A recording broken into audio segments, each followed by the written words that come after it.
Who can tell me what's going on here? Is that Barack Obama playing pretzel buckaroo? Or is Barack shaking the hand of the very pretzel that choked George W. Bush? It's like a German version of Come Dine With Me. Angela has broken all the plates and is serving the pretzels on a mug tray. Is Angela Merkel saying to Barack Obama, "Well, Barack, you must prepare for the worst"? Thank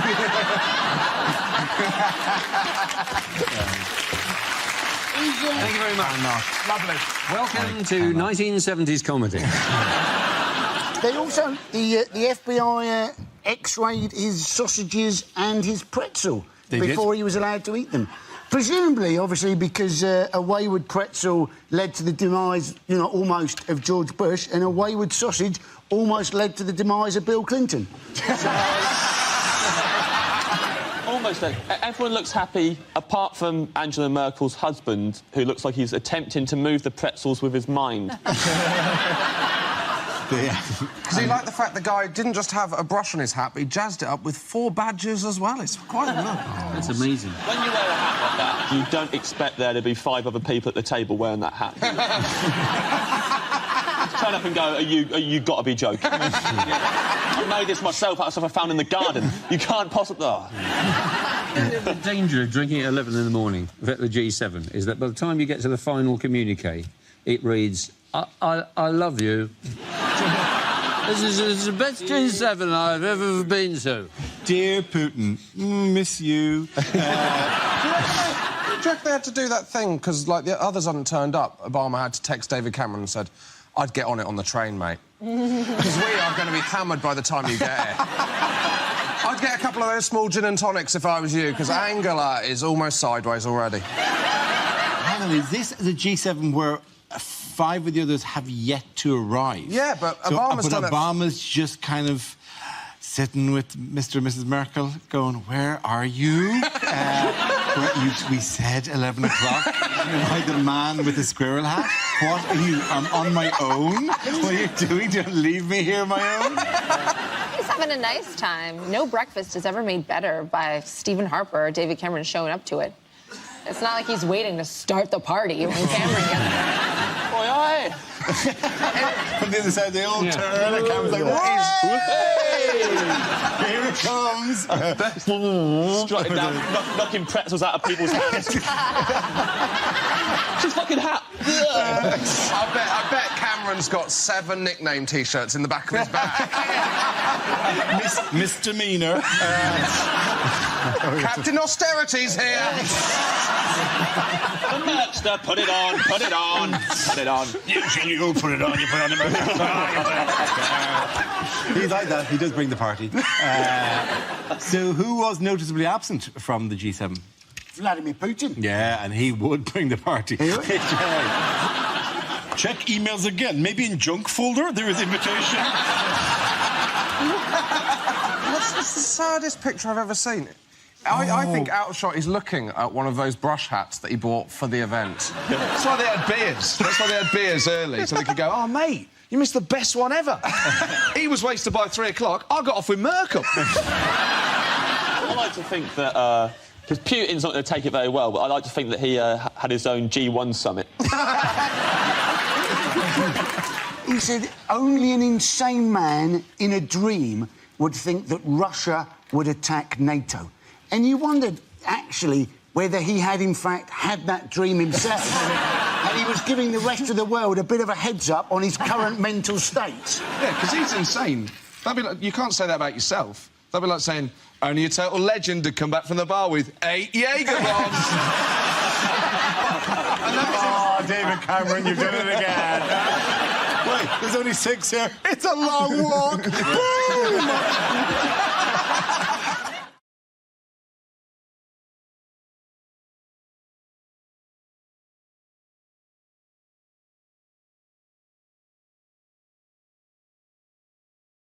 Men football. The Copa America is on, right? And a player got sent off because the guy who was marking him fingered him in the backside. Yeah. And then when he turned around, the guy who'd done the deed with the finger pretended to go down as if he'd been hit. He fingered him and then went down? Yeah, exactly. How is that a bookable offence? That seems, if anything, sounds generous. It seems overly intimate. Yeah, he got his bum hole fingered, didn't he? There was some contact. Well, the finger went in his bum hole. In the general area. It was quite proctological. There was an element of, well, if you're going to check my prostate, at least train for a few years in this field. I like how you're making it scientific, but we just want to say bumhole fingering. He put his finger in his bum hole. I don't think I've ever heard anyone say the word bumhole more often than this, Rob. Bumhole is funny, isn't it? You finally got a catchphrase, something that people can shout at you in the street. I almost regret bringing that story up now. Can we move on? I mean, you brought it up, Dara, to be fair. OK.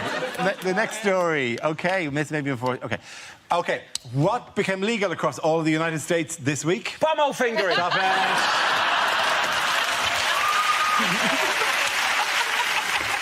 it. It's very difficult to lie and claim you're taller than you are when you're the only member of the team that's on a booster seat.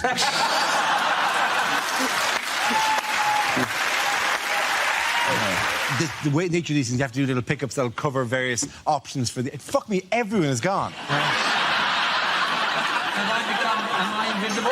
Oh, no, you're still here, Hugh. You're always here. Yeah, I'll tell you why I'm here. I've already gone. OK. We are live from Las Vegas for the grudge match of the century between Hulk Hogan and the Harlem Globetrotters. Racist, isn't he? I can't do it all. I'm almost certain my producer has got this wrong. I'm a train, bollock, piddle, fuck, wank.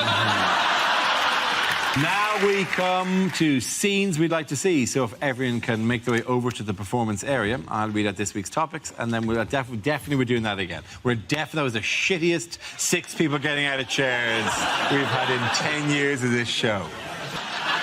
OK, we need you to answer this question. OK. We've chosen you to answer this question because of many of your unique skills, including your attendance. Why did one of Corbyn's shadow cabinet appointments upset farmers?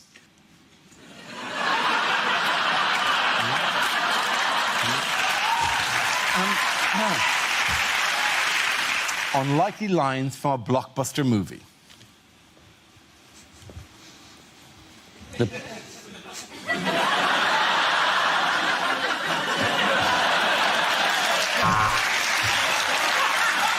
How long can I keep this up?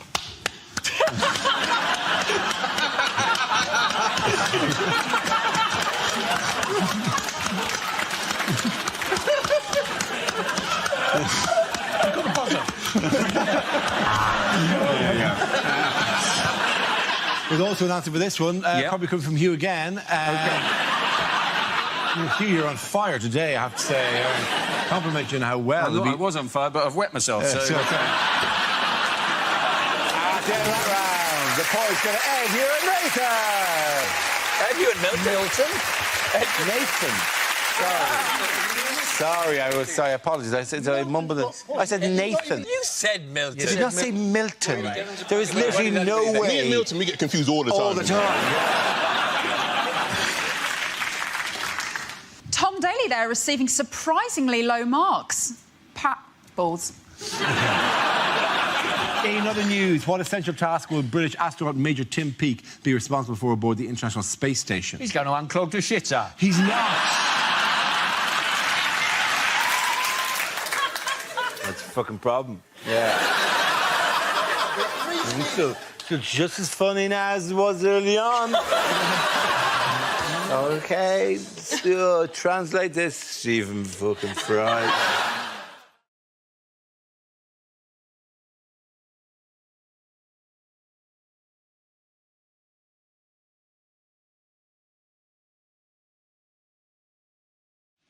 Unlikely things to hear in hospital.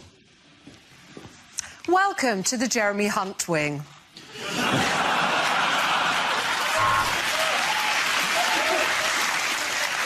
Of course the influence of private companies hasn't affected the NHS. Just ask my colleague, Dr. Pepper.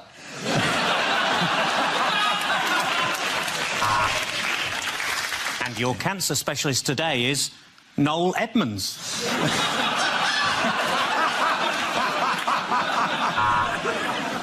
Don't worry, Mr. Thomas, you won't be on that trolley in the corridor for much longer. We're taking it back to Tesco to get our pound back.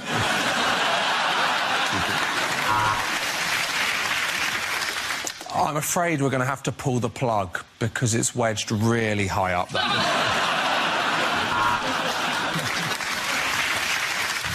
He's gone into cardiac arrest. Get the defibrillator. The defibrillator. The defibrillator. Oh, it's too late. He's dead. Yeah, no, I spoke to the person from NHS 111 and they were just really helpful.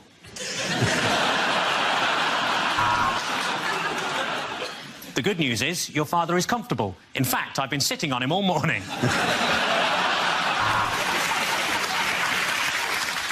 OK, let's call the time of death at 4:15.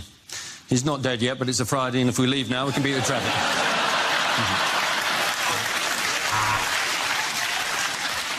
For goodness sake, Mr. Wallace, please take your penis out of there. That's not what organ donor means.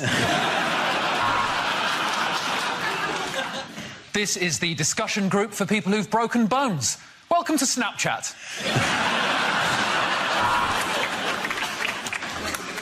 Now we're going to need to put you to sleep, so I've got 2 tickets to see Dara O'Brien live in Belgium.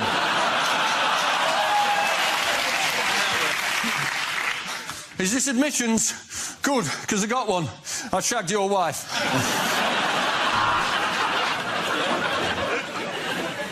The good news is we're ready to take you into theatre. The bad news is it's a theatre in Brussels.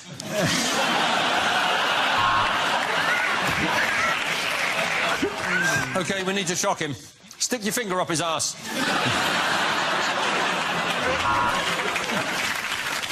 We've given your wife gas and air. And by that, I mean I farted and the nurse opened a window.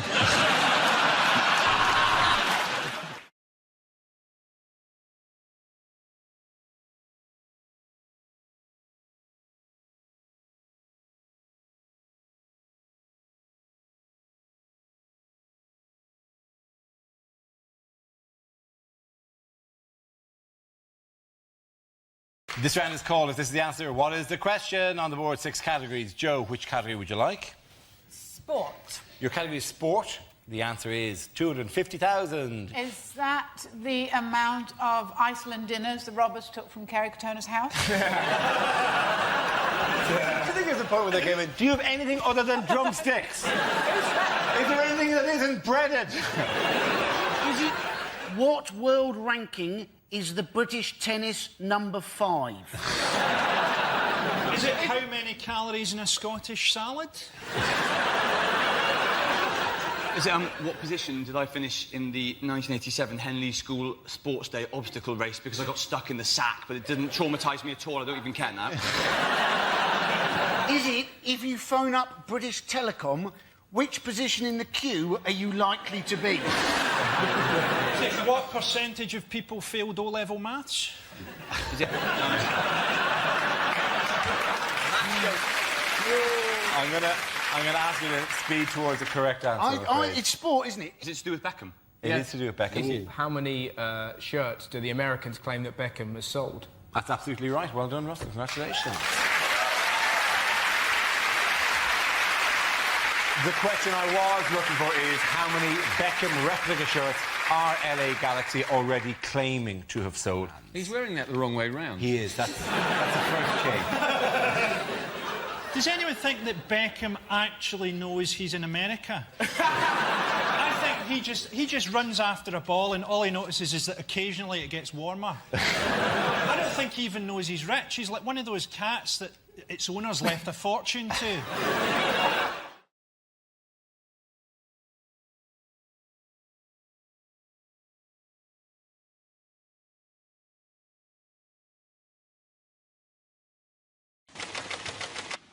It's crime.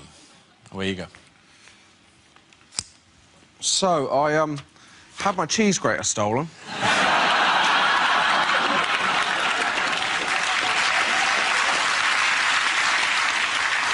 I got burgled, not for the cheese grater. When you get burgled, everyone says the same thing to you. Everyone says, oh, tell you what the worst thing about being burgled is? It's knowing that a stranger's been through your things. You go, no. It's not the worst thing about being burgled, is knowing a stranger has my things. If they had just been browsing, I wouldn't have given a shit. Offer me two options. One, come home, my laptop is gone. Or two, come home, find a stranger in my room going, well, I like this T-shirt, but, have you got it in a large? I thought my dad had said I've been burgled. He said, we know why you've been burgled and we haven't. It's because we're in the neighbourhood watch. I said, no, it isn't. It's because you live in Devon. A small village in the middle of nothing, but mile upon mile of moorland. I mean, no one's going to burgle you, because whatever they took, it wouldn't cover their petrol money. From what I can tell, the only proactive thing the neighbourhood watch does is once a month they have a meeting. All that does, it tells burglars for one night out of every 30. All houses are empty and unwatched. There's this paranoia about crime back in Devon, where I'm from. Went back recently, went into the local co-op, and it's a tiny co-op in a tiny village. But I went up to the desk, and there was a sign that said, did you know we now do legal advice? And obviously my first reaction was, no. And to be honest, I was pleasantly surprised you did sugar puffs. So... Why is the co-op now doing legal advice? Just too many people coming in going, I'll have 10 silk cut, a Viennetta, and I've killed a man. Well done, very good. Well done, you.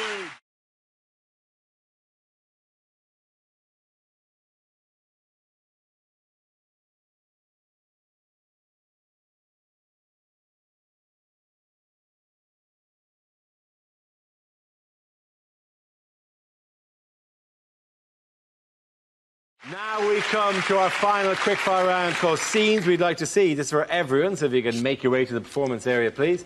I caught ideas for scenarios we'd love to see, and the performers come in with their suggestions. OK, here we go. The first subject is bad things to hear from a tour guide. Please don't take photos of the natives, because they believe that you're taking part of their soul. Apart from that, enjoy Norwich. Hello, my name's Janet. I'm your holiday rep, and basically, I'll be giving out morning after pills like they were Smarties.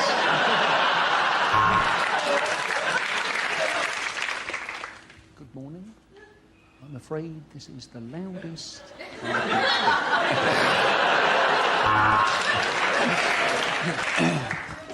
Venice is a most historical city, famous for its... Oh, shit, it's flooded. Everyone get back on the bus.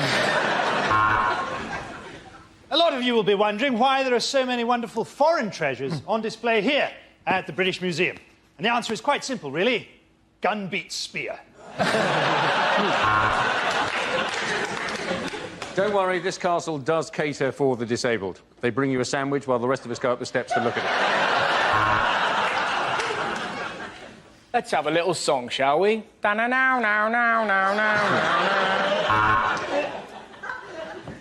Coming up later on, we've got the topless donkey derby and who's got the funniest willy competition. Yes, it's going to be the best saga holiday you've ever had. I know that a lot of you can't bear to leave Thailand, which is why I've hidden drugs randomly in your luggage. And as we enter the next room, I need you all to be very quiet, because we have technically broken in. If you need anything at all, I'll be under your bed.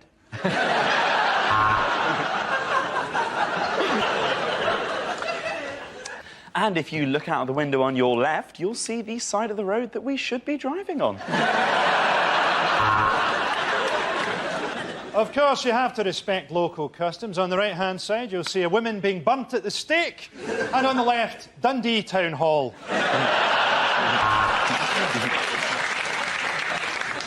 Well, this is the deepest, darkest bit of the caves. And unless you give me £20 each, it's where you're staying. And according to Wikipedia, the East Wing was built in the year Dougie is a homo. We're now leaving the green zone. Pop on your flak jackets. This is the real Baghdad.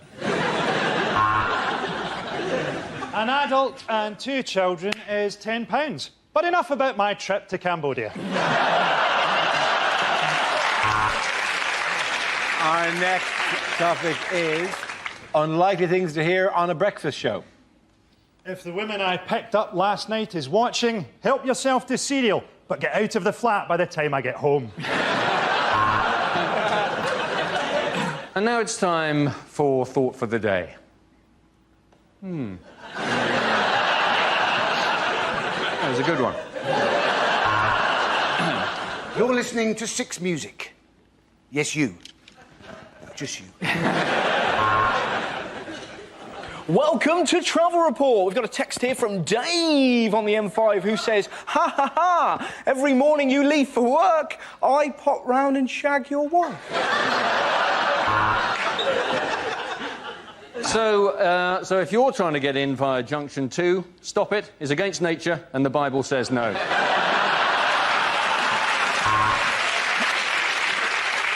Next, we speak to Fern Britton about having her stomach stapled, this time to an enormous chocolate cake.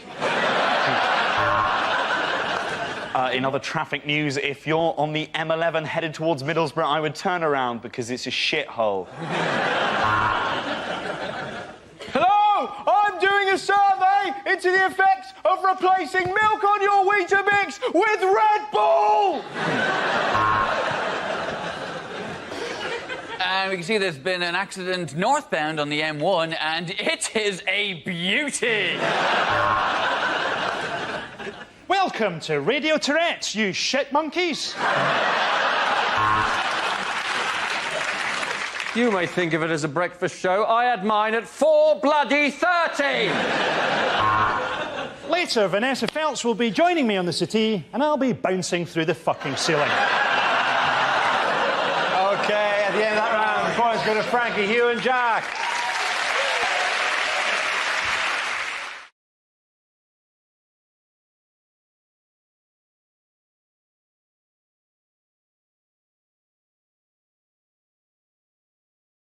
Our next round is called If This Is the Answer, What Is the Question? On the board are 6 categories. Nigel, which category would you like? I'll take sport. OK, cool. Sport. The topic is sport. The answer is 12.8 million. What is the question? Is it the average size of an Asian family? Is it, now he's PM, how much would Boris Johnson fetch if he was sold to a stud farm? Is it how much Dara O'Brien should be paid for hosting Mock the Week? No, stop. Oh. I couldn't take that kind of pay cut.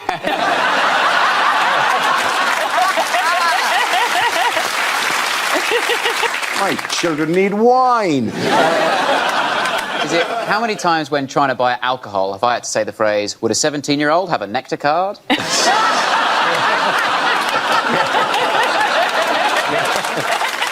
Is it how many years has the last 3 years felt like?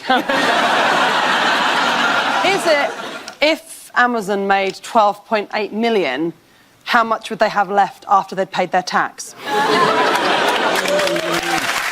Is it what does Kim Jong-un's heart rate leap to if he senses biscuits? Is it how many men on Twitter will see my Olga cockpit as an invitation? Not just men. Bring your own cock. I always do.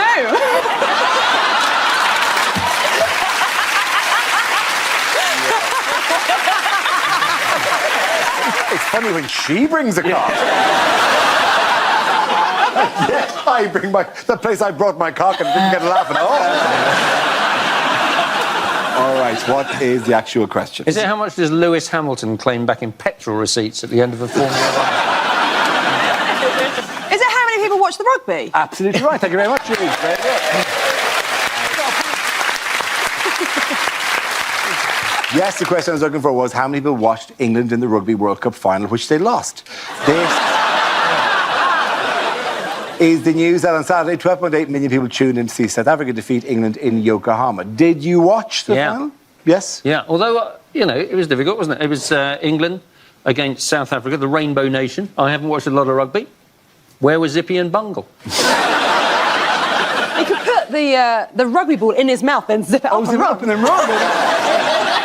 Wait, sorry, South Africa won the Rugby World Cup? Yes, it did. According to Russian television, we won 61-0. The thing is that it's just like watching the way they spoke after all the players spoke after it. It's so different. There's such a different level of how eloquent they are. The rugby players after it are just like, we were powered by the gust of 1,000 winds. We took heed. A nation behind us. We took heed and we battled. You ask a footballer, a footballer could have won the World Cup, and you go, how did you think that went? And they go, yeah, well, basically we just put our circle in that rectangle more than the foreigners. Be like, eh?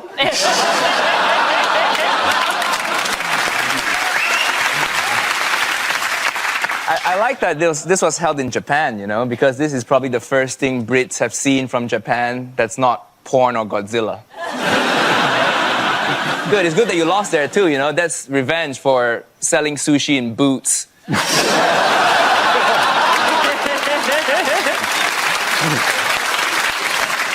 Are you saying that the sushi in boots isn't very good? The thing is, if you're buying sushi but you can also see tights, that's when you know it's not good. Yeah, condoms, lube, sushi. Yeah. Is that where you want to get it? Well, maybe.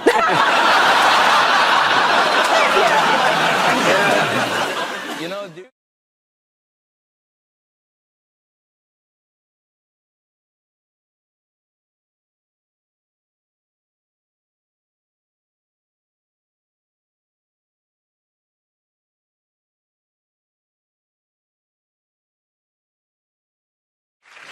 We start with a round called Headliners. Here's a picture of Prime Minister Gordon Brown in buoyant mood, but what does ROCB stand for? Is it what he looks like when he smiles? Is it really old, creepy baby? Is he just really desperate about his election chances now? He's only got one thing he can do, and he's going, right, OK, call Batman.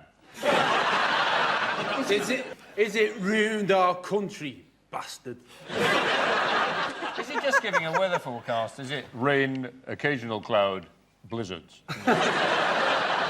Is it row over Cameron's bedroom? He's already in there, measuring up the curtains. What are you doing?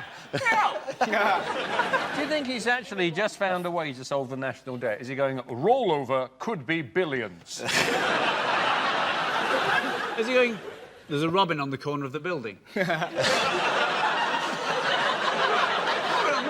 It would be nice. It would be nice if he just got more distracted by wildlife. That would be quite sweet. He's just trying to draw attention from the polls. No, there's a robin on the corner of the building. It's a true purpose. It's a true purpose that your government's in chaos. Is that a chaffinch?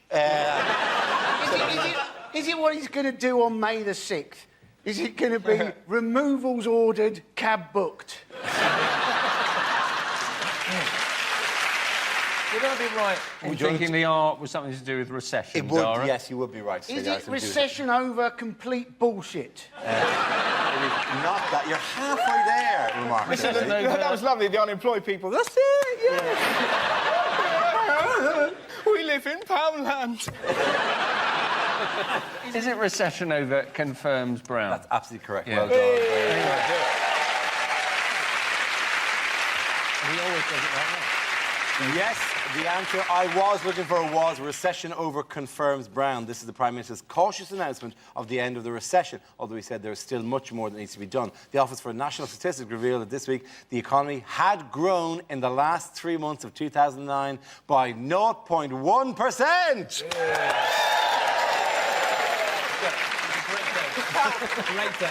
Wow. Gee, I just started that. How long is that? I don't think we expected that. We just thought, like, we expected that. That's what we expected. But that is just like... It is difficult to maintain that. It doesn't matter, but you look like a giddy chameleon. That was amazing. Yeah, midway through the show, if a fly goes past. All right, how is Gordon Brown doing, and who is he trying to woo at the moment? He's trying to woo the middle classes. He is trying to woo the middle classes. These aren't policies, these are M&S policies, don't they? He's going to change his name from Brown to Autumn Blush. He's the most unpopular Prime Minister this country's ever had, and yet nobody in the Cabinet thinks they can defeat him in a leadership election. How crap are they? Well, what you're forgetting, I think, that we don't know what goes on in the Cabinet, and everyone's got to remember that he has got one eye that doesn't work, and perhaps he would do what I would do if I was him in the Cabinet. I'd wear an eye patch. I'd sit there with an eye patch on, and I'd have a white cat. There is a theory that Brown would put it over the wrong eye.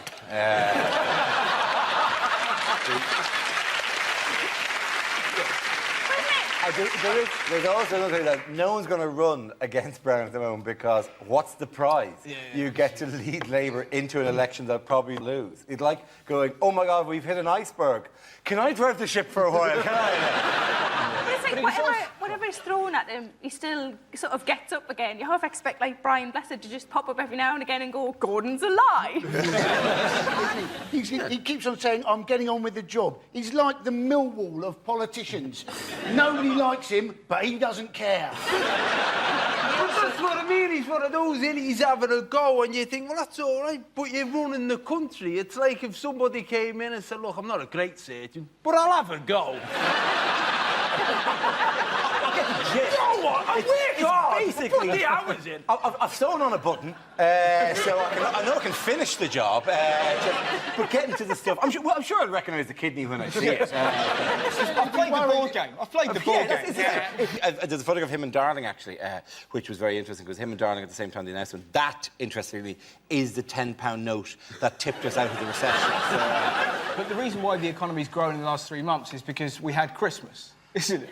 And people, of course, spend money at Christmas. Yeah, OK. It's the only time people go absolutely mad. You don't see anyone in July going, I need goose fat, you know? Basically, though, Western capitalism, isn't it? It's based on people buying stuff they don't need with money they don't have, as opposed to Christmas time, when everybody buys things nobody needs with money they don't have for people they don't even like. It's a beautiful miracle.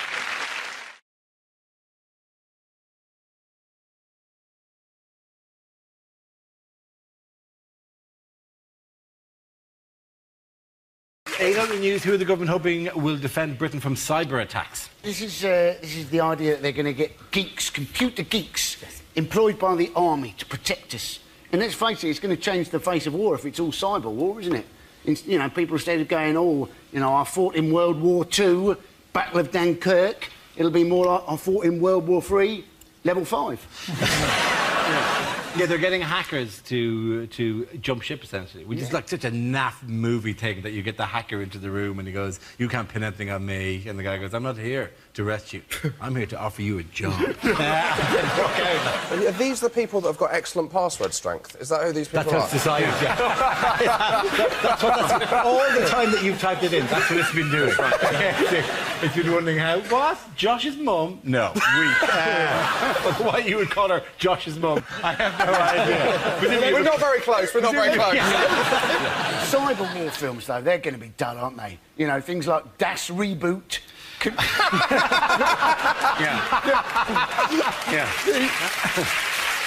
The Great Alt-Delete Escape. That's not going to be a corker, is it, that one? Saving as Private Ryan? Whenever in Platoon, no! I spilled coffee on my laptop! You just got to do the most difficult things on a computer to win it. So it's like unsubscribing from LinkedIn and finding the hashtag key on an Apple keyboard without having to copy it from Google, which is what I have to do every time. My name has a line over the O. My name, my proper name, I professionally have had to dump it because I can't find it on a keyboard. I have to abuse my Irish heritage. I can't. It's somewhere. It's that and that and that, and then that and that. That's good. I'll change my name. It's just easier. You know? They're meant, aren't they? What's their job? They're meant to slow down our enemy's capacity for cyber warfare. Yes. Yeah. Well, simple. Put China on BT broadband.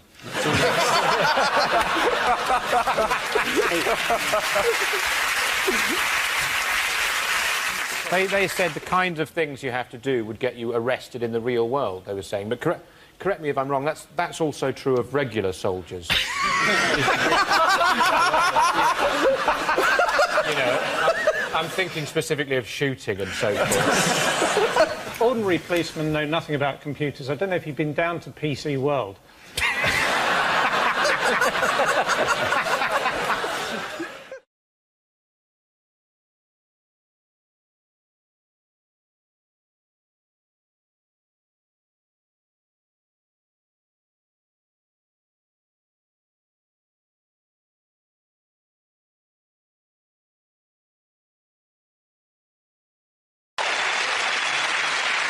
Now we play a round called Angela Smirkel's Comedy Bailout. This game involves Nathan, Chris and Andy, so if you could make your way to the performance area, please. This round is a stand-up challenge. I launched a wheel of news, and wherever it chooses to stop, one of our performers will step forward and talk about that subject. The winner is whoever I think is the funniest. OK, here we go. The first subject is finance. Can I have somebody to go in and talk on that? Andy. So, you can argue a lot of people have got too much money, couldn't you? I would personally argue anybody who ever bought the autobiography of the talking meerkat, Alexander Orloff, you have too much money. Anybody who's ever bought glow-in-the-dark loo roll, you have too much money. Anybody who's ever bought a cosy sofa blanket with sleeves called a slanket, you know who you are. Also, anybody who's ever bought an innocent smoothie. How expensive are they? £2.49 for a bottle the size of a specimen sample. And they have the cheek to call them innocent. Ladies and gentlemen, go to a supermarket, buy yourself a banana. It will cost you 20 pence. Take a big bite, go, You would have saved yourself £2.49.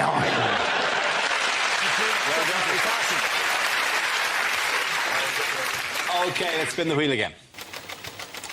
The subject is health. Who wants to come in on that?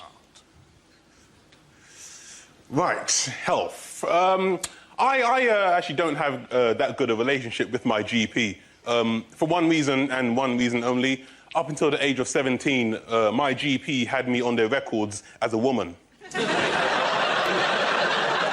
But yeah, they had me on their records as Miss N. Caton. And then one day they sent me a letter in the post addressed to Miss N. Caton. Now, because I'm 17, I don't really pay attention to the detail. I open the letter, and the letter says, Dear Miss N. Caton, your doctor surgery would like to invite you to attend a cervical screening next Monday at night. Now, this is where I messed up. See, at 17, I knew what cervical was. That's obvious, right? But what I didn't know was that there's more than one meaning for the word screening.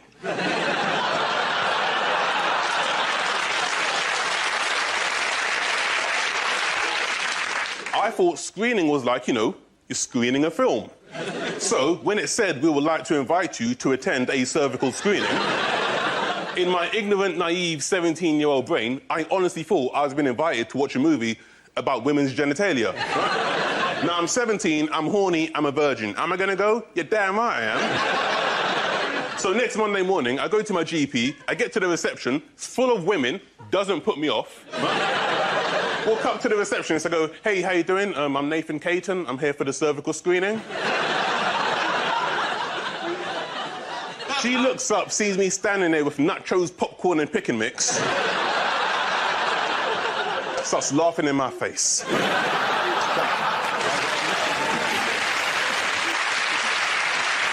OK, that leaves you with Chris. Let's see what you've been left with. Let's spin the wheel. The topic is relaxation. We're obsessed in this country, obsessed with relaxation. Currently, Waitrose, in their essential range, sell Waitrose Essential Lavender-Scented Candle. Because we've all been there, haven't we, ladies and gentlemen? There are no lavender candles in the house, darling. How am I to have a petal-strewn bath with my whale noise CD? Whale noise CDs. We are gullible bastards. We will buy anything so long as we've been told that it's relaxing. Whale noises? No. Are you relaxed? I've never been more at peace. I saw a CD once called Relax with Pure Scottish Moods. Relax with Pure Scottish Moods! Relax! Relax! Track 1, bit chippy. Track 2, slightly resentful in the country in the first place. Track 3, go, you bastards! Very good. Well done there. Point to Chris. Congratulations.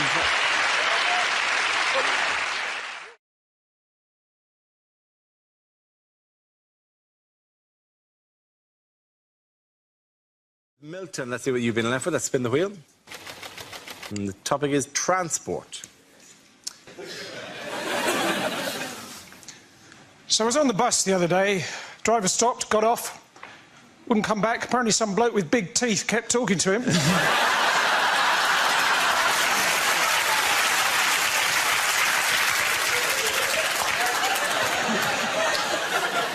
Before that, though, I overheard a mermaid on the bus. She said, "I like sitting on the beach, but my other half likes swimming."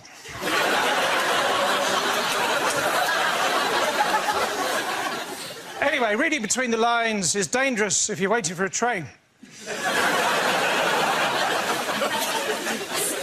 Anyway, I did a show in Liverpool recently, and afterwards a bloke came up to me and said, "Hey, listen, I want to talk." I said, "Well, just keep practicing."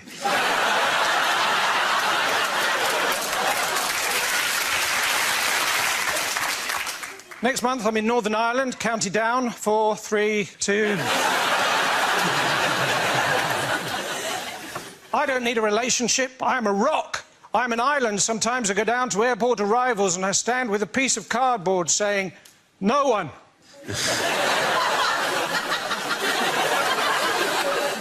Well, I did that until I had to give a lift to a Mr. Noon.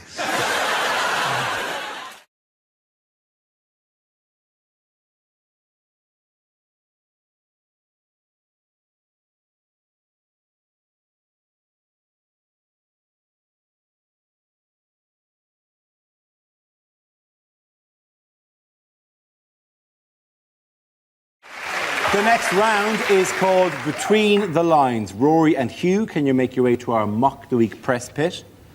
In this round, one player takes the role of a famous person making a speech, while the other says what they really mean. Rory, you are George W. Bush making his TV address to the nation. Hugh, tell us what he's really saying.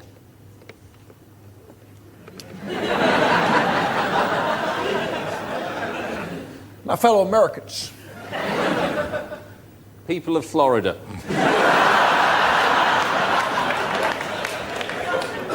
2 years ago, I declared that hostilities in Iraq were over. Unfortunately, nobody told the other side. See, we proved them wrong in Iraq.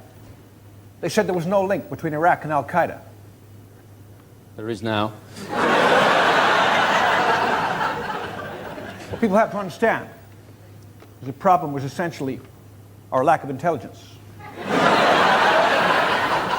People have to understand the problem is essentially my lack of intelligence.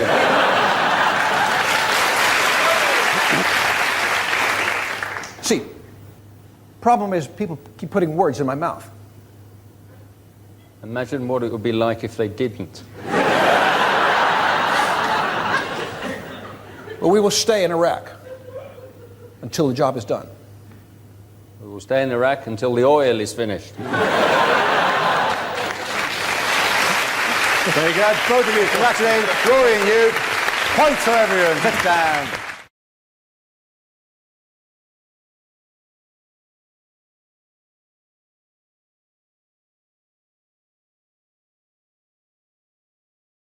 OK, here we go.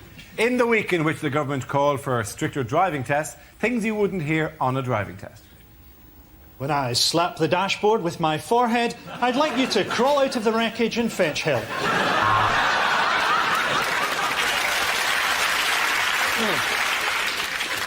OK, when I give you the signal, I want you to wind the window down and call the cyclist a wanker.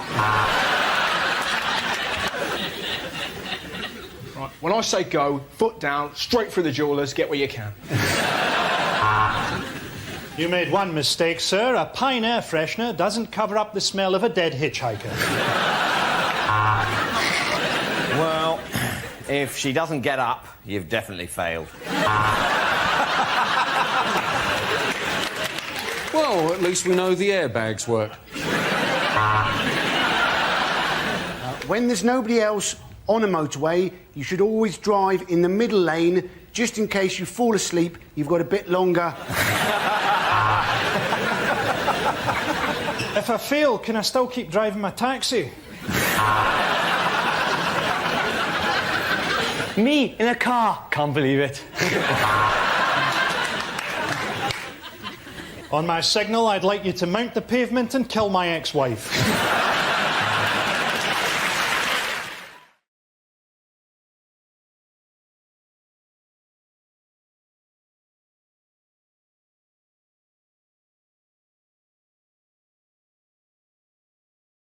Now we come to scenes we'd like to see. So if everyone, please, can make their way to the performance area, I'll read out this week's topics, and then we'll see what our panelists can come up with. OK, here we go. The first subject is unlikely things to get through your letterbox. Royal Mail parcel delivery. We called, you were in, so we ran away before you could answer. Just £3 a month will save last year's X Factor winner from starving. Do you know what's in your attic? It's me. I've been there since Christmas. Have you seen this dog? No? Maybe your windows are too dirty. Oh, heaven, the window cleaner.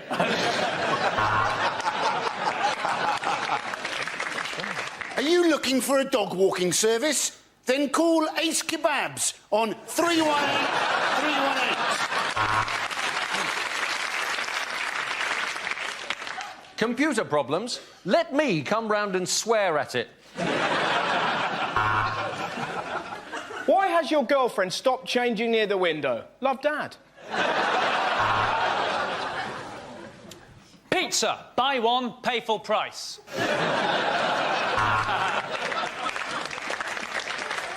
How's my driving? Call 0800 crashed into your house. Need a room clearing? Call me. I'll come round and fart in it. Looking for an undertaker? Why not call Ace Kebabs on 318 318? Hello, my name's Ashley Cole. Here's a picture of me naked. Would you recognise a fake ID? No? Great, I'll be back in 10 minutes. The Taj Mahal Indian restaurant, formerly Ace Kebabs.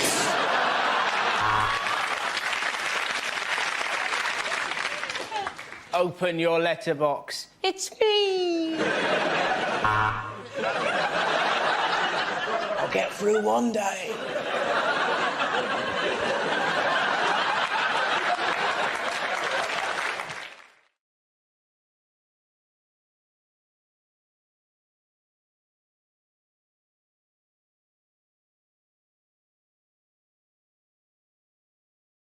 You may not have seen one. It was a story in Ireland in the Evening Herald in Dublin last week. And it's quite a moving story. It's about Alzheimer's disease. Oh.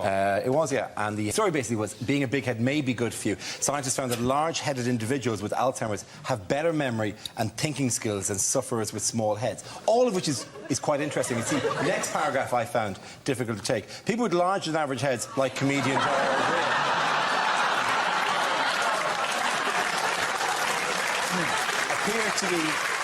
appear to be better protected if they develop Alzheimer's disease, as studies suggest. Now, that would be all right if it wasn't for that. Like, the article actually came with a giant photograph of me next to the article, under the word big head, that protected against Alzheimer's.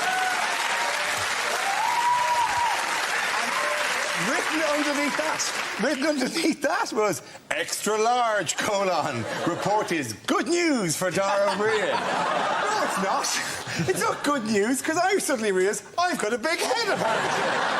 What do you mean you've suddenly realised? What do you mean you suddenly realised? Dara, protect us from the Alzheimer's. Back in Canada, I did some modelling. It was for medical, it was for penile dysfunction. It was a before and after picture.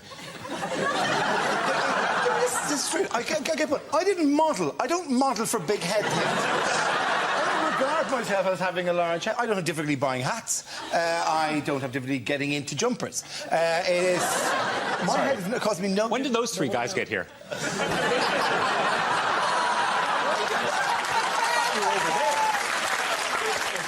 To be fair, a big head doesn't normally cause the owner a problem. It causes the owner's mother a problem. How does she... And you do look... Have you ever seen Dara? It's smaller than my hips, for God's sake. Your head is smaller than your hips. What kind of shape are you? You're a peanut. Shakira. Of course my head is smaller than my hips. Dara, but it's... Is your head not smaller than your hips? No! Dara, look at me. Oh, you're weird. Yeah. Look at me. I'm going to take you to a hall of mirrors and show you how you should look. It's going to be the kid from Mars. See, look at that. It's fine. Your head is absolutely enormous. In fact, on a normal-sized head, that would be a full head of hair. But the good thing is... Are you not staying in my house tonight? When Dara opens an umbrella, it's like one of them little cocktail ones. To put in context how big it is, Dara, it has its own gravitational field. It's pulled in an entire planet behind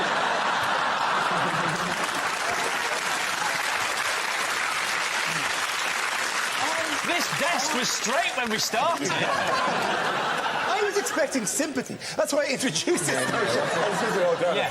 What I did was I said something about... I revealed a weakness in front of 6 comedians, and I thought, there's a group that'll help me through this.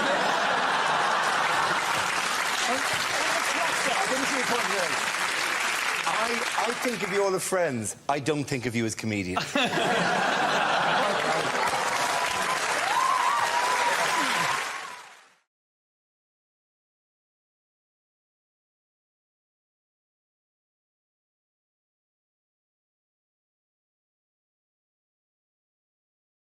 What's the next topic?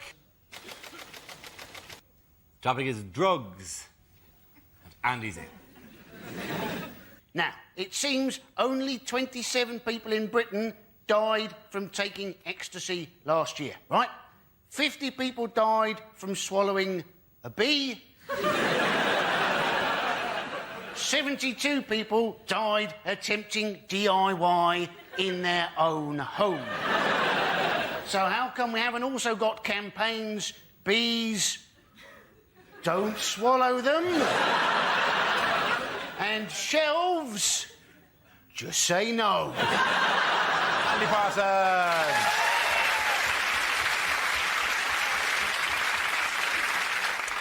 Let's see what Frankie has left. Topic is celebrity. Yeah, I've got a bit of an insight into this because I've got to that stage in Scotland where people recognise me but they don't know where from. So last week I got followed by 2 guys who thought that I was the wee bear from Bo Selector.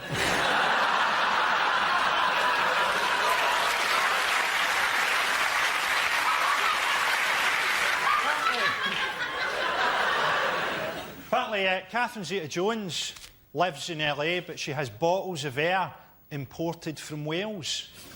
When I want my house to smell like Wales, I just kick my dog until it farts.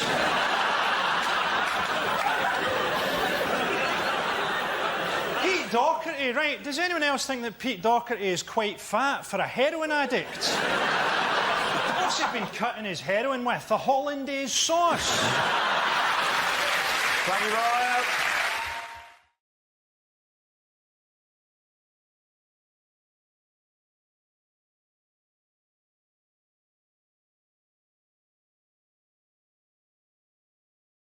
Things you wouldn't hear on a science documentary.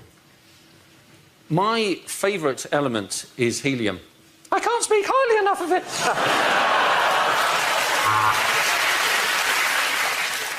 The solar system is so vast that it could comfortably accommodate your mum.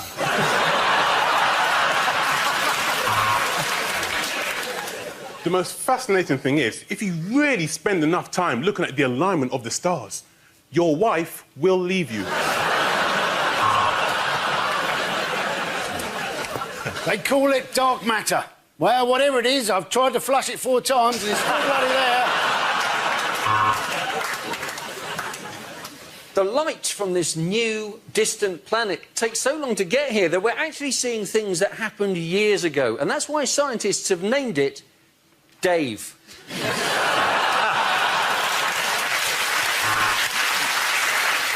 Tonight, we're discussing sports science. Is it a real job, or is it just PE when it's raining?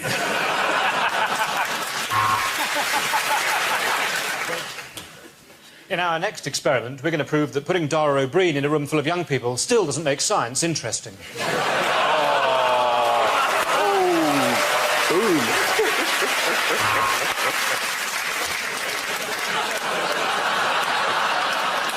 I think we've got the points.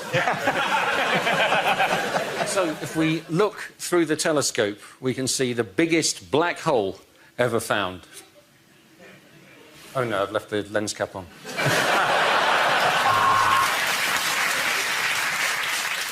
Weren't D-Ream shit?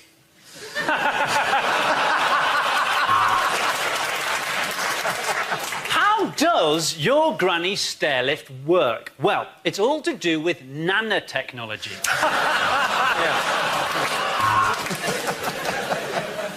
No, Nigel, that's not how you make a test tube baby.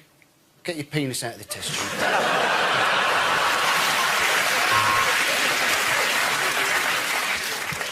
So this is amazing, right? So what you're saying is that somewhere, Professor Cox, in a parallel universe, there is a me with hair. That's right, Dara.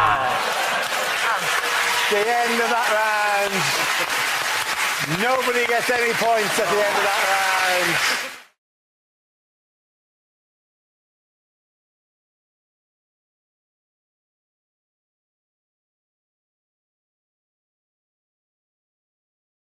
Bad things to say in a job interview. When I said I was a Yale student, I studied key cutting at Mr. Minutes.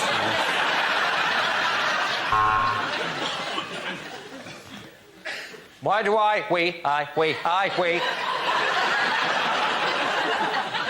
want this job? Don't tell him I have to.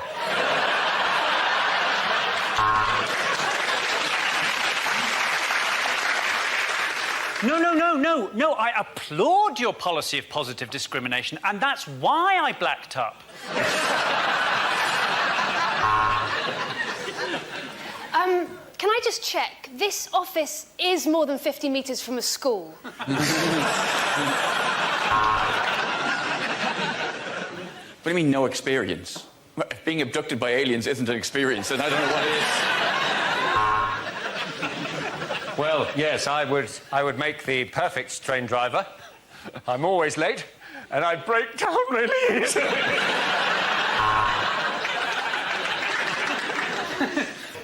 I think I'd make a very good diplomat. I'd like to live in Paris with all the other parasites.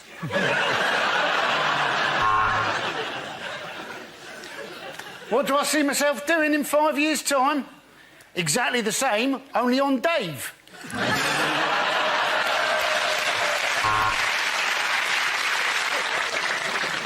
Thank you for seeing me. I hope you don't mind if I stay sat down for a moment. I've got a little erection bubbling away.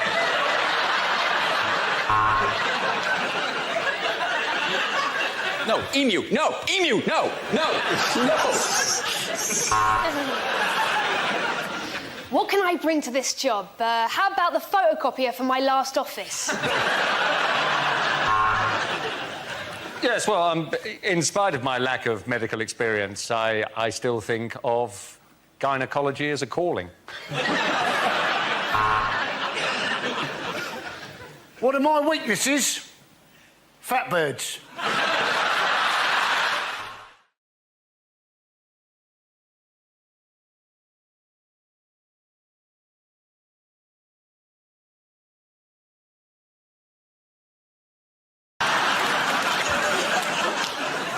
Nits. It's nits. It's super nits. Yeah. I'll tell you why they've got too many nits. It's because they're all sharing the same hat to decide which house they're going to.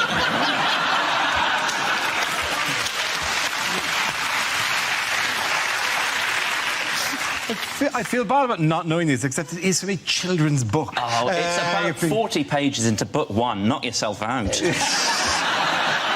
I'm not going deep on Order of the Phoenix here.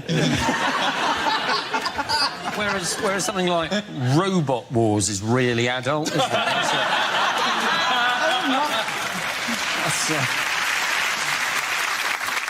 So you know the nits. What's the right way? Apparently they're quite resistant to you know, the shampoos that used to kill them in our day. Back in the day. Although I don't think even you had to worry. As a child. I lovely lustrous hair. Walking around like a housing estate for the nits. So I Now just you're need walking to... around like a country estate. Too many burns coming across me. I'm getting singed. I think people need to adjust their thinking when it comes to nits and just don't think of them as something you need to kill. Think of them as like pets. Yeah. Oh, yeah. You know, if a kid comes home from school with the guinea pig, you don't go, kill it! Oh, it's resistant to this particular tennis racket. No. You go, oh, look, guinea pigs. You think of the same thing with nits. You go, no, look, it's great. No, that's not an infestation. That's a flea circus. Yeah, but the difference is the guinea pig is in a tank. It's not hiding up your arse. Like, the nits are a parasite. They're actually on your system. You can't go, oh, we're having a little fun thing here. And then it makes you scratch, makes you look thoughtful. I wasn't allowed pets. I would have loved it when I was little. The best I could do was I got a fly, right, dunked it in some water, ripped out one of my hairs, tied it to the fly. When it dried out, I had a fly on a lead. That was my pet. And she went to a grammar school. At the end of that round, the points go to Robertson and Ivo.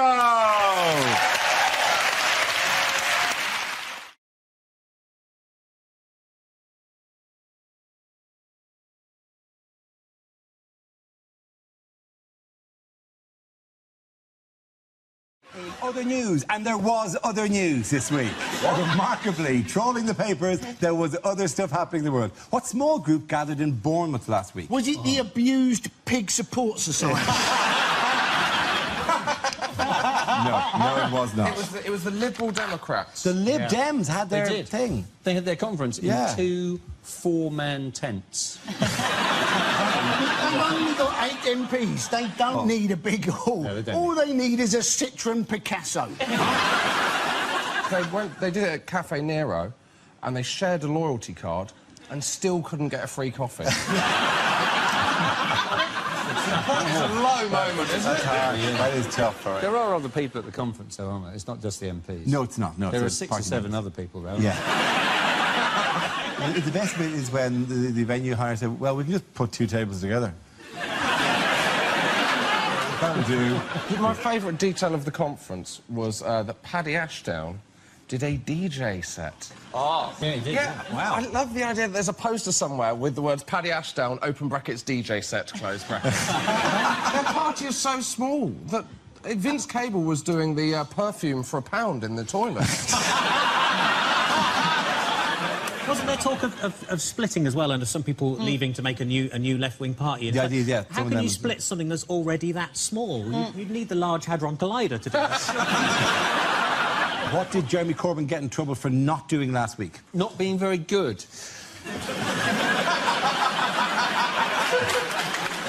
He didn't sing the national anthem. Why did he not sing it? Well, he's a Republican. He doesn't believe in the monarchy. But he claimed he was very much deep in thought. But then he's probably like most of the population who doesn't actually know all of the words to the national anthem. There's a very odd thing in the second verse, though, which no one knows at all, which the opening line of which is, "Thy choicest gifts in store, on her be pleased to pour," which is a really odd image of somebody just emptying a massive sack of presents on her head. Thy choicest gift in store sounds like a very old Argos advert. Thy choicest gifts are in store now. Didn't he claim that he was remembering the war? He said no. He later said that he was so moved because of his memories of his parents who were involved in the war and all thing, which is his first piece of spin. Could we? It's sweet.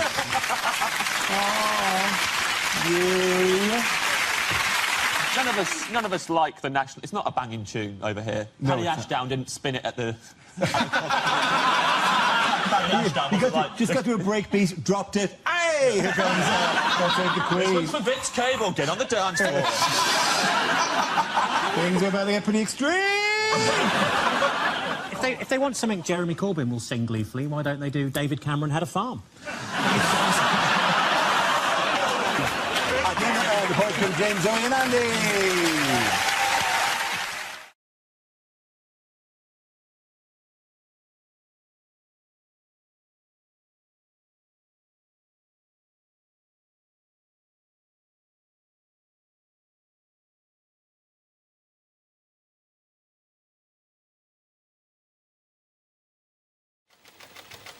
First topic is pensioners. Who wants to come into that? Frankie boy. We've just heard that Britain, for the first time, has more pensioners than teenagers. What a terrifying statistic for the country's paedophiles.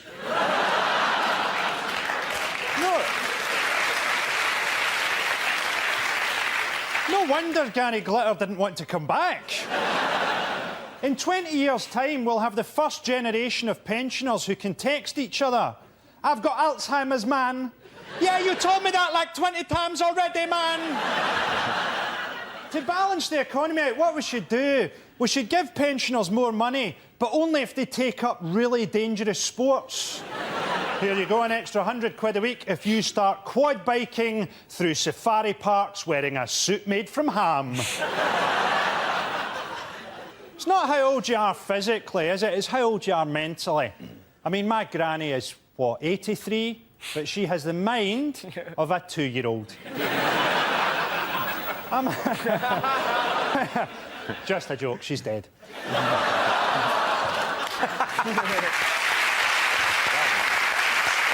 OK, let's spin the wheel again. Subject is young people. Edbert.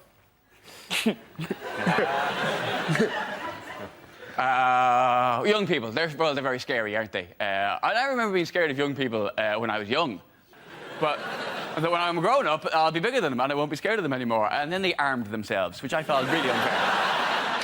I'm not scared of, like, goths or emos, which is kind of a shame, because goths make more of an effort to look scary. It's almost a shame they're not scary. They make more of an effort, and they give that look. Like that, does my vampiric countenance not chill you to your bones? You're like, no. Like I said, one hoodie in there, it'll be like a dog worrying sheep. Don't annoy me. Getting stepped to by an emo. You're an emo, for God's sake. I think between the two of us, we both know who you're most likely to harm. Well done, Edbert. OK, that leaves us with Stuart and Russell. Let's spin the wheel. And the topic is relationships. Who wants to come into that? Russell.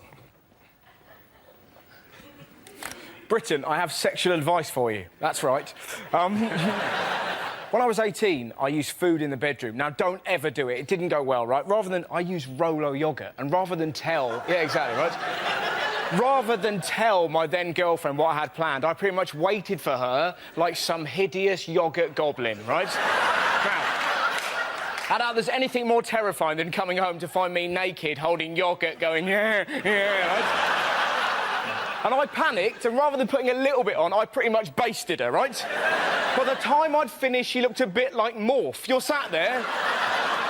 I created an angry meal. You don't know where to start licking. You don't want to lick randomly, then she looks like she's got an illness. So, I did foot up to knee. That took me an hour. And hours, I was just... She looked like an angry gingerbread lady who'd had her leg dipped in Tippex, right? It didn't end there. I was like, I can't help you. The door opened, one of my dogs ran in and started licking the other leg. Never use food in the bedroom. Thank you very much, Russell Howard. So that leaves us with Stuart. Let's have a look at the last topic then. And the topic is family. Stuart. Before I rock the microphone, I want to I want to dedicate my performance to my father, who was a roofer. So, Dad, if you're up there.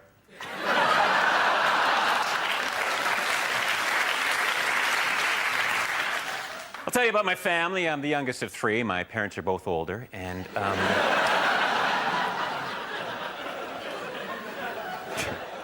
have mixed-race parents. My father prefers the 100 meters, and my mother's Pakistani.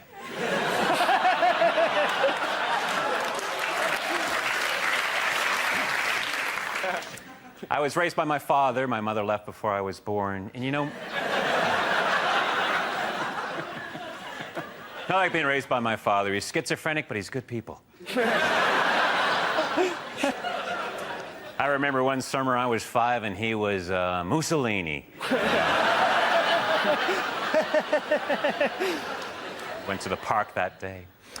I love parks. Standing in the park today wondering, why does a Frisbee appear larger the closer it gets? And then it hit me.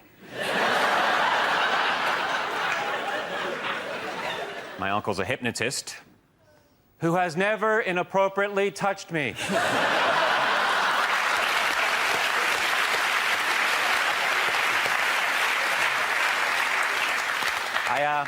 I have to leave now. I'm a member of Overactors Anonymous, and we have an Overactors Anonymous meal that starts in...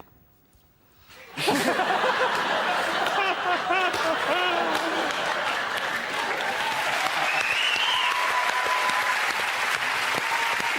been that round. The points go to Frankie and Stuart.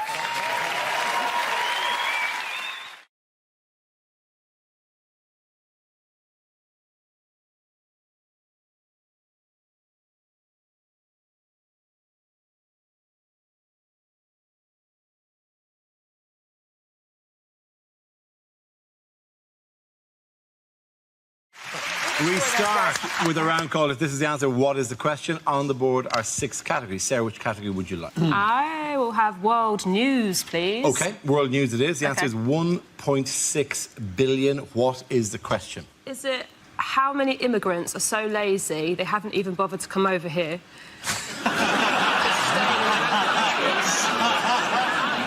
What in decibels is Brian Blessed? Is it when they go back to us, how many drachma will there be to the euro? For about a week or so. How many Scottish people now say they voted yes in the referendum? Is it what was the crucial missing ingredient from England's bid for the 2022 World Cup?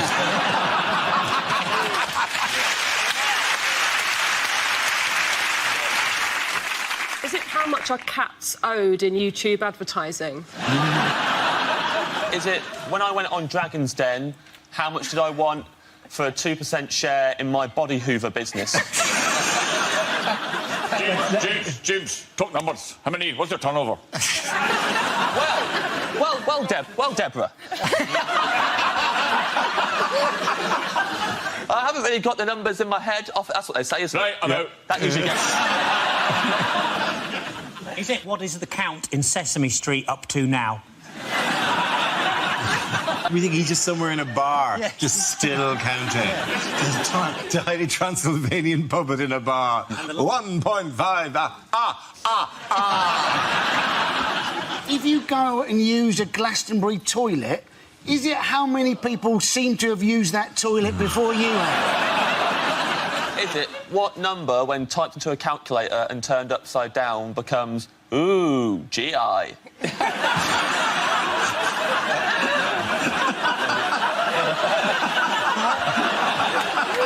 Is it after you've popped, how many Pringles can you eat before you must stop? Is it, since I started this sentence, how much further has Greece got into debt? It's to do with Greece, clearly, yes. We're all dancing around. What is 1.6 billion? This is the amount in euros that Greece is supposed to pay back to the IMF by the 30th of June. You're absolutely right. Thank you very much, Sarah Pascoe. Well done. Yes.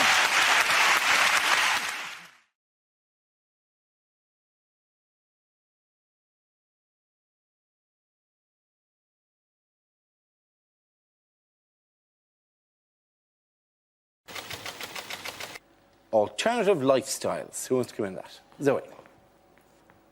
Alternative lifestyles.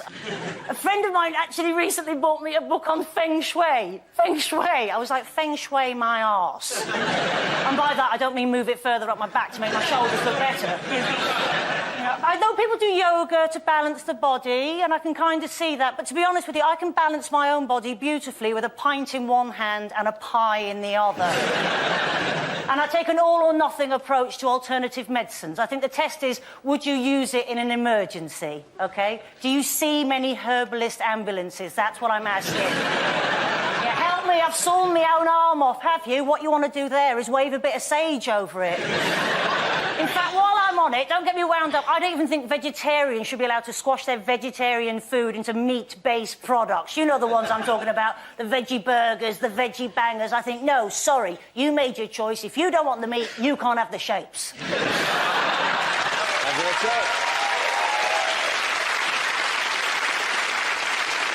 OK, let's spin the wheel again. The subject is fatherhood. Who wants to come in on that? Al. I'm a dad, and I can tell you already that child needs discipline. I'm a dad. I like being a dad. It's good fun being a dad, but I love mums as well. I'm a big fan of mums. My mum's one, and my wife's one, and lots of my friends are mums. And for a whole night, quite recently, I thought I might be a mum. I'm not. I'm a dad, but here's what happened. My wife went out for some drinks with some other mums, and I stayed in and had a really nice bath and a glass of wine. Yeah, I had a mum's night in. Brilliant night in as well, mums. I can totally see why it caught on amongst the mum community. It's great. It's much better than being out in a pub talking to idiots about nothing. I really enjoyed it. Quite disconcerting as well. I got out of the bath and just got the towel and twisted it around on the top of my head like that. Got up the next day and bought a little Citroen Zara Picasso. But I know I sound like a cliched dad when I say this, but genuinely, our little boy is properly gorgeous. He is. He's blonde and blue-eyed and really good-natured, and sometimes I'm just walking him round to the park, holding his little hand, and I'll just be swept away by how beautiful he is, and I'll just catch myself thinking, oh, my God, you are so gorgeous. If anything happens to your mum and she dies, we are going to look so attractive.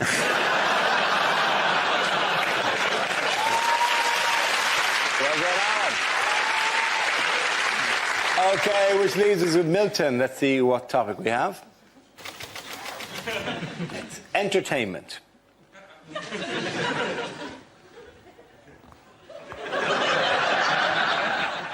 I was watching Blue Peter the other day, who's a neighbour with really bad circulation.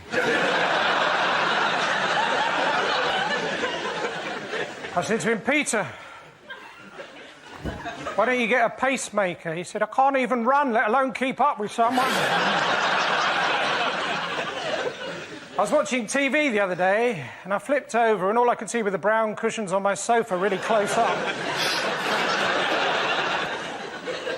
You have to be careful watching television. You think to yourself, that bloke's better looking than me, he's got a better car than me, and he's got a cat called Jess.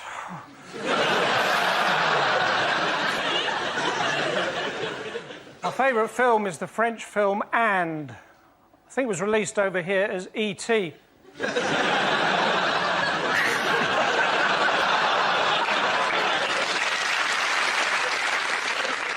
You have to admire people who go into the performing arts. They have to do exercises every single day for their future careers. Big issue. That's all for me. Thank you. Thank you very much, Milton Jones. Point at the end round goes to Alan and Milton.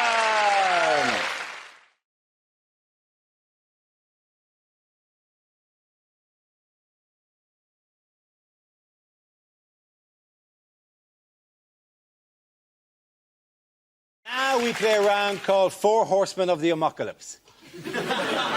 This game involves Lucy, Greg, Andy and Russell, so if you could make your way to the performance area, please. This is where we test our performers' stand-up skills. We spin our news generator, it settles on a topic, and anyone can volunteer jokes about the chosen subject.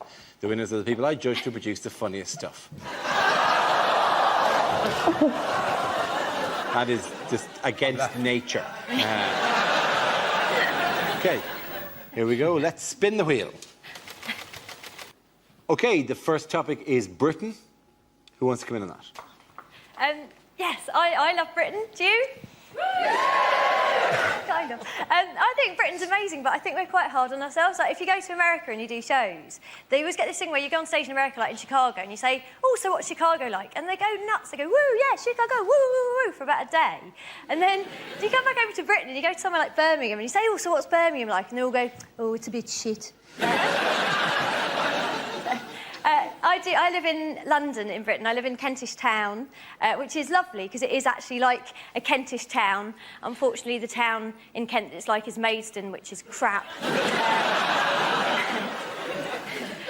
North London's quite posh, though, because there's a hairdresser's near us, which is called the Elysian Fields Hairdressers. Oh, it's where heroic hair goes to die. You know, where I used to live in South London, the hairdresser was called We're Going to Cut You, Slag. Thank you very much, Mr. Porter. OK, let's spin the wheel again. The subject is sport. Who wants to come in on that? So, hey, Freddie Flintoff, how drunk would he have been on Monday night? That's all I've got on that one. We have got a great new British hope for our sport, though. Laura Robson, Britain's tennis, 15 years old, both her parents Australian. We don't mind immigration when they've got a bit of talent. We object to people sneaking into Britain on a rubber dinghy unless they can do it really bloody quickly. Thank you very much, Andy Parsons. OK, that leaves us with Greg and Russell. Let's spin the wheel. The next topic is education. Who wants to come in on that? Russell. I remember school being fun. I think my favourite moment ever in life, pretty much. There was a girl in our school called Lydia. She was trying to make her calculator work. She was repeatedly knocking it against a desk. And after about an hour, our teacher went, Lydia! How would you like it if I banged you against the desk?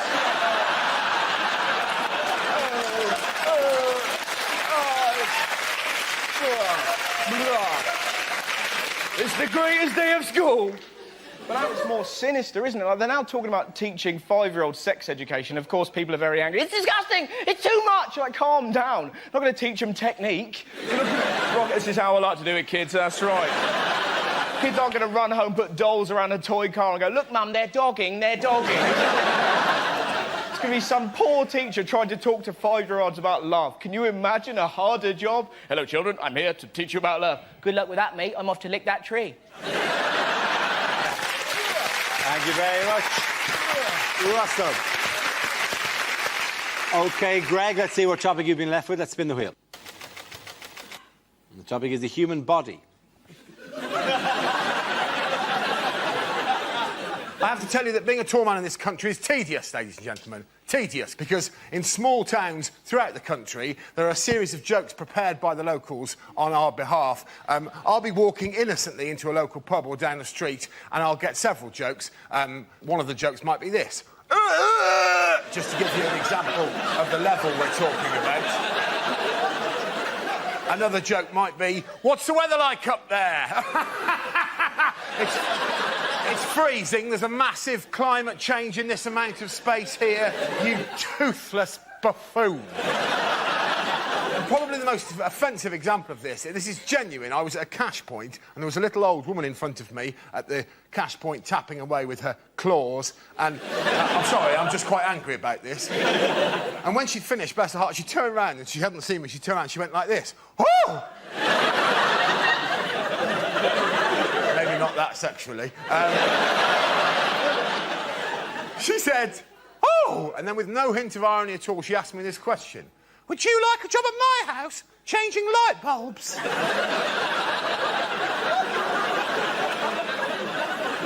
No. No, old woman. I have plans of my own. Now, get out of the way of the cash point. 20 minutes is long enough for you to have worked out that that's a Tesco club card. Thank you very much, Greg. At the end of that round, the points go to Greg and Lucy.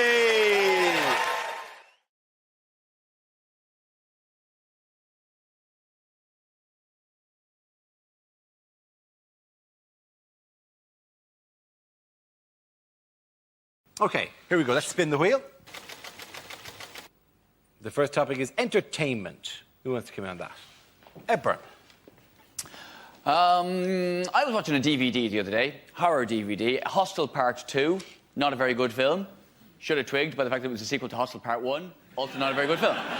Hostel Part 1 is about men being tortured to death in an underground bunker for the pleasure of others. Hostel Part 2, women being tortured to death for the pleasure of... Oh, they've really flipped it. Hostel Part 3, I imagine hermaphrodites up for the chop. Anyway, I'm about to watch this film, and before I watch it, I have to sit through the DVD piracy warning, which I think we can all agree is beginning to get on our collective tits.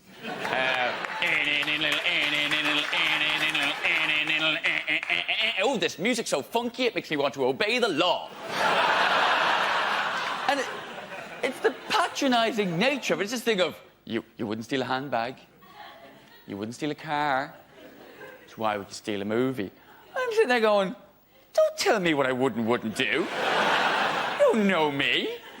I am drunk at 4 o'clock in the afternoon, in my pants, about to watch women be tortured to death in an underground bunker in Eastern Europe. You're telling me I wouldn't nick a poxy handbag? I think you don't know me very well at all, sir.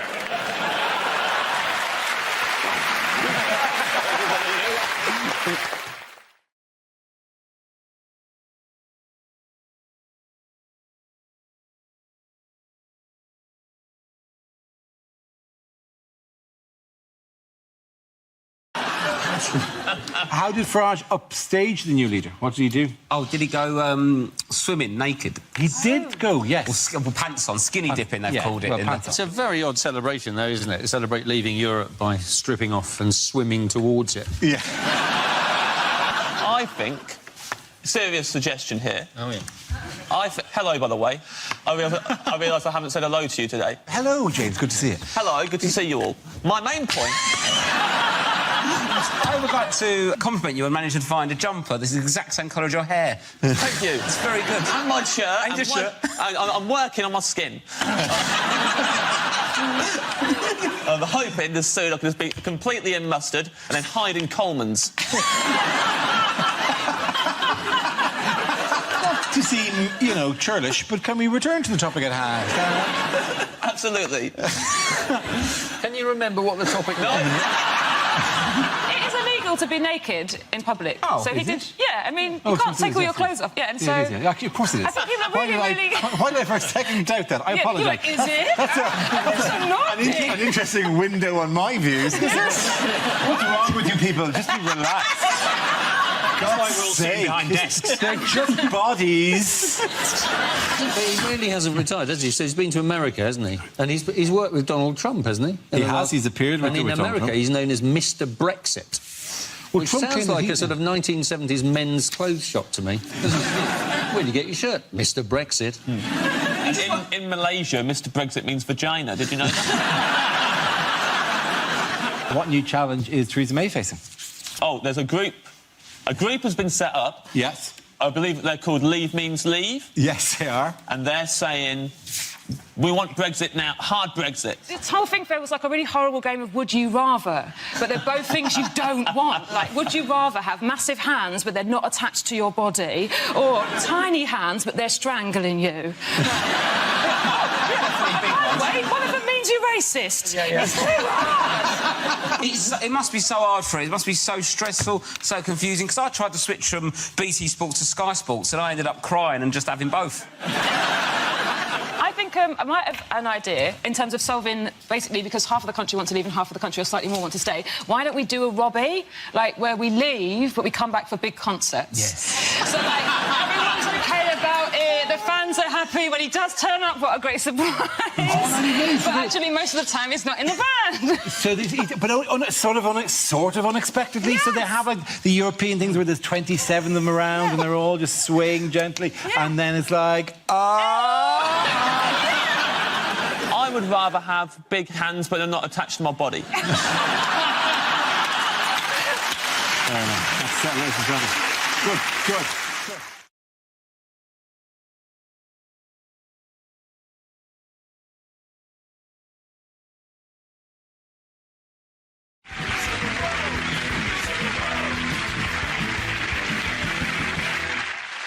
We start with a round called Headliners. Here's a picture of Labour's two Eds, Miliband and Balls. But what does MFIB stand for? Is it Miliband fondles invisible buttocks?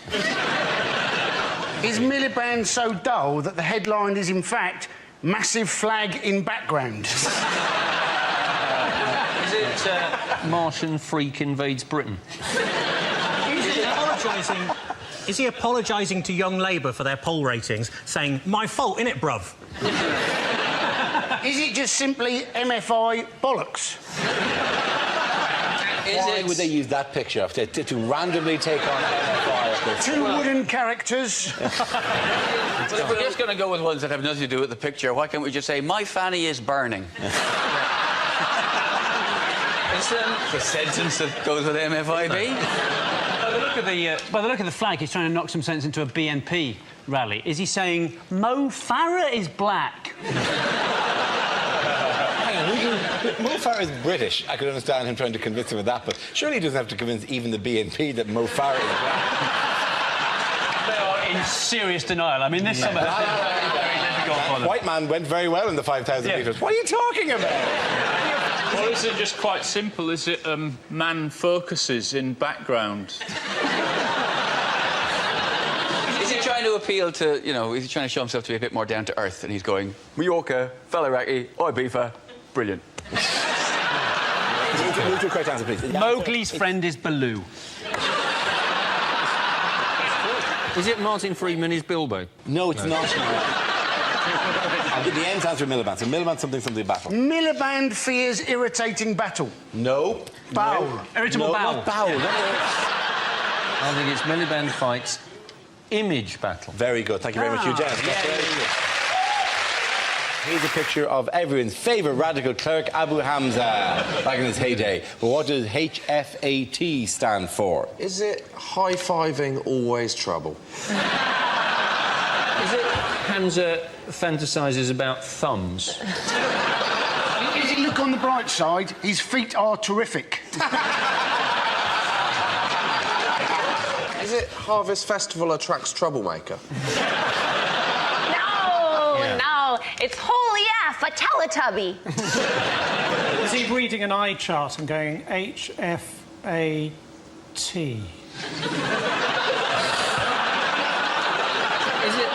Is it Harlow finally appoint town crier? Is it what the British authorities said to him when they said goodbye? Is it, have fun, Abu, ta-ra? Is it what happens when he tries to do head, shoulders, knees and toes? Head... Fuck, twat! I need it. Okay, it's the start of his sermon, isn't it? Hello, Finsbury and Tottenham! Correct answer, please. His fingers aren't there.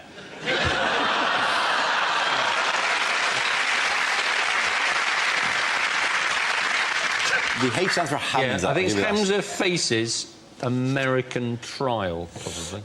Yes, absolutely. Well done. Thank you very much, Eugene. Very good. Here's a picture of Education Secretary Michael Gove. But what does GAEC stand for? Is it Goverten's Elf College? Genetic abnormality explains chin. Amazing. Is it something cock? Is it Michael Gove saying, gosh, actual ethnic children? Is it in fact what the kids have done to him? Glued arse to edge of chair. Is it Gove Adonis, exuding charisma?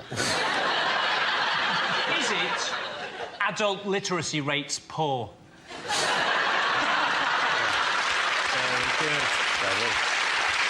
Gollum advises Earth children.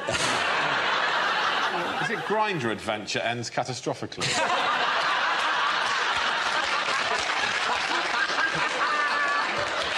OK, let's just give the correct answer, because frankly, nothing's going to top that. Gove announced as emergency contraceptive.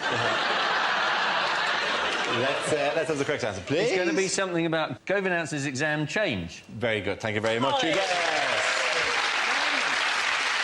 Here's a picture of American presidential candidate Barack Obama meeting Gordon Brown this week. But what does BOTE stand for? Is it Brown overdoes the ecstasy? Is it Brown orders tango enema? I think you know when you've had a tango enema. I think it is probably Britain's oddest twins exposed. Is it Brown impersonates cricket umpire? Yeah. Not taking the game seriously. Take the game seriously, It's very Michael. difficult to get all the letters right. You're not getting the rules of this at all, are you? It's very hard to get the letters according to the words. That's why it's a quiz! Is Gordon Brown watching Bill Oddie's tit extravaganza? To be honest, that is a TV show that needs to be made. Yeah. That's fantastic. Is it Brown's old Todger explodes? If it is, it's a shame that they didn't get that in the picture. Yeah. Sorry, Michael. I've got one that fits, I think. Do the letters match the words you're going to say? Is it? I thought today we could have actually had Carol Vorderman reveal the letters. She needs the work. Is it Brown orders tree explosion? Tree explosion? I think there's very little we can do to help you. Is it Barack Obama tours Europe? Yes, it is. Very good. Here's a picture of Prime Minister Gordon Brown this week. But what does BGID stand for? Is it bargains galore in Debenhams? Is it beg, grovel, I'm the daddy? Is it? Blair gone, I'm disaster. Is it Brown gets Iranians dancing? Yeah. Is it Brown goes into Dundee? Things have gotten tough, haven't they? Yeah. Blair guaranteed infamous death. Shot from a moving military helicopter. Danielle's right, it's bored Gordon initiates drive-by. So is it bitches get indoors? Yeah. It's actually the only time I've ever seen him with a genuine smile sat beside... Normally when he smiles, he looks like he's trying to shit a sea urchin. It does look strange, I'll give you that. Bring Galloway in, darling.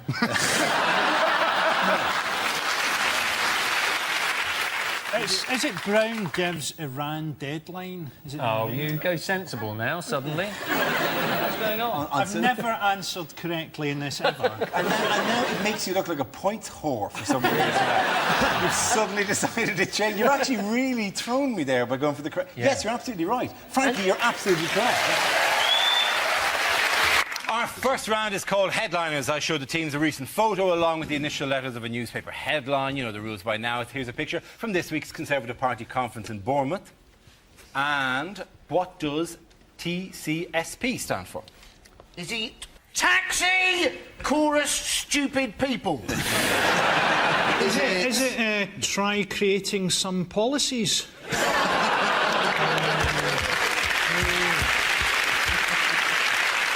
Is it a bit of a long shot? Is it Tom Cruise suckles pig? You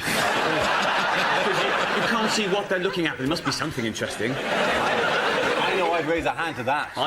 In the hope that he'd lift his hand up from the nipple of the pig and high-five me. I think it's pretty much definitely that. Yes, it is. Talking things that you'd celebrate. Is it Thatcher's coffin seen passing? Is it Tony Blair, Cameron, same person? Tricycling, says Ponce. The C stands for cuts.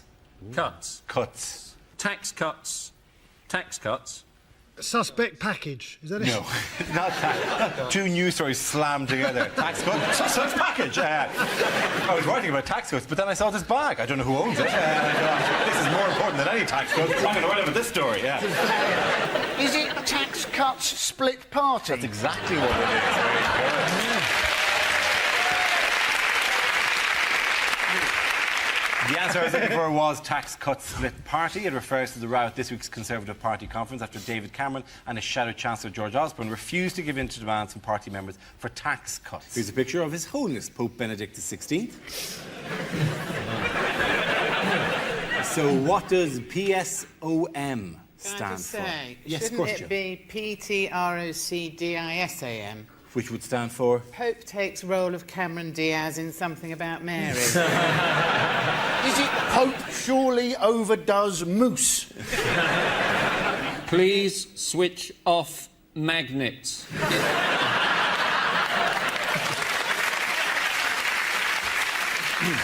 Or Portsmouth sign old midfielder.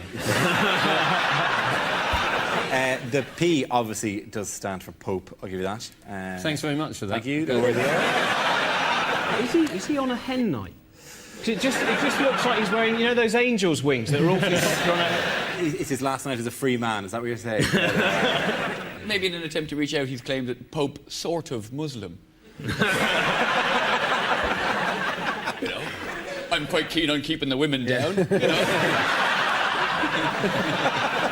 The answer I was looking for was Pope's speech offends Muslims. This refers to reaction to the Pope's recent speech in Germany, in which he quoted a medieval ruler. He apologised for his remarks, but Muslim anger refused to die down. Our first round is called Headliners. Here's a picture of clean-up operations after the bird flu outbreak at Bernard Matthews Farm in Suffolk. But what does BTAD stand for? Is it bugger, there's a dead one? Is it Bioterrorists Annual Disco?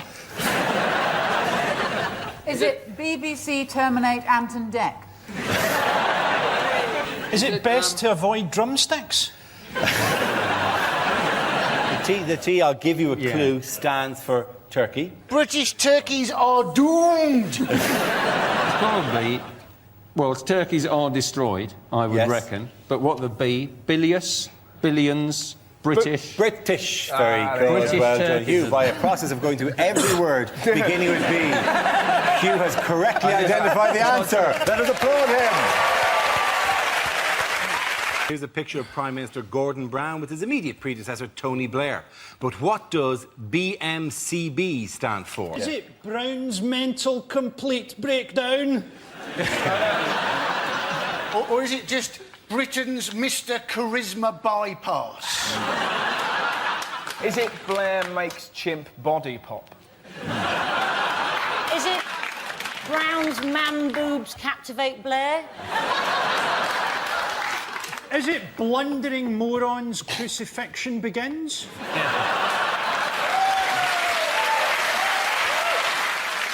Well, is it just bollocks, my career's buggered? Sometimes that's all satire needs to be. If you look like uncles dancing at a wedding, I would go with British men can't boogie. Yes. or is it... I've still got it. I've still got it. You show them. You show them. It could be Blair might come back. Oh! Very serious. There's an interesting reaction. That came from a dark place, didn't it? Somebody over there was sharpening a scythe. OK, I'm going to steer you towards the correct answer. I think it's Blair... Blair's memo criticises Brown. I'll accept that as an answer. Well done. You'll accept it. Is it the right answer or not? Here's a picture of some cattle enjoying the British countryside in happier times. But what does FAMB stand for? Is it Farmers Assemble Massive Barbecues? Farmers are miserable bastards. Is it fantastic? 1,000,000 burgers. It's actually to do with their earrings. It's actually Frisians admire Mildred's bling. Farm animals must burn. That's probably as close as you're going to come. At the point of seeing too literally minded, would somebody like to tell me the answer actually isn't? And here's a clue. FAM probably stands for foot and mouth. Foot and mouth back. Absolutely right. Well done, Hugh. Congratulations. There we go. Very good. The answer I was looking for was foot and mouth back. The disease was diagnosed in cattle at farms in Surrey and is the first outbreak since the epidemic of 2001 that cost the country an estimated £8 billion. Here's a picture of North Korea's eccentric leader Kim Jong-il out and about. There he is. So what does KTSW stand for? Is it Kim's trouser suit? Wow. Kim Jong-il, the sexy warlord. Is it Korean Teletubbies starts Wednesday? After we let off the bombs, Kim's testicles stopped working. Does Kim Jong-il just have one big arm that he's winding round his body? Karaoke tyrant sings Westlife. Korea's topsoil warm?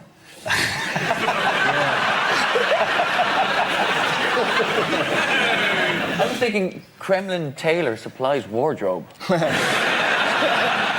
Is it Korea Test Shocks World? That's exactly right. Well done, Andy. Here's a picture of the Labour leadership contenders, but what does LBIT stand for? Lady? Is it lady between identical twits? Is it my dyslexic friend's favourite sandwich? Fish fingers? Is it about Diane Abbott's dress? Is it leopard butchered into toga? Is it lads, boys, introducing token?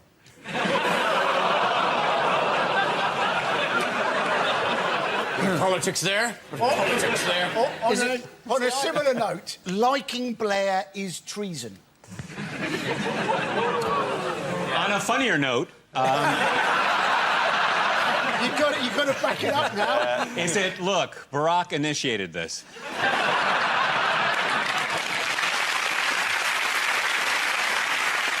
The people have spoken.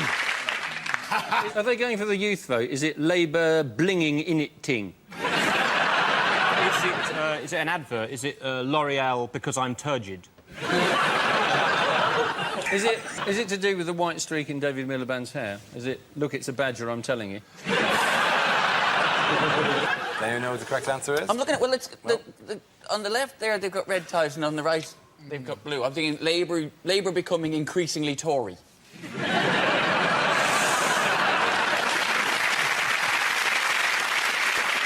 Oh, we've got this leadership battle is tightening. Yeah, absolutely. I'll give you that. Yeah, that's close enough. Well done, Mick Flanagan. That's close enough.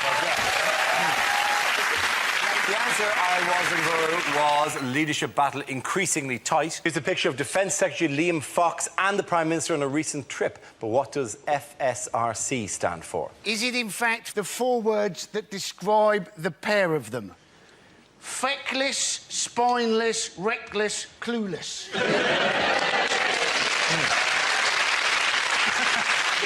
No, it's not. Is this Liam Fox's way of making Cameron forget the whole thing? Is it Fox slips Rohypnol into coffee? Is it Fiver says the recession continues?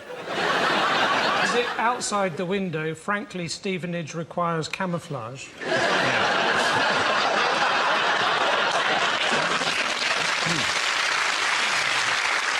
Is it Fergal Sharkey and Richard Clayderman? I haven't got my glasses on, to be honest.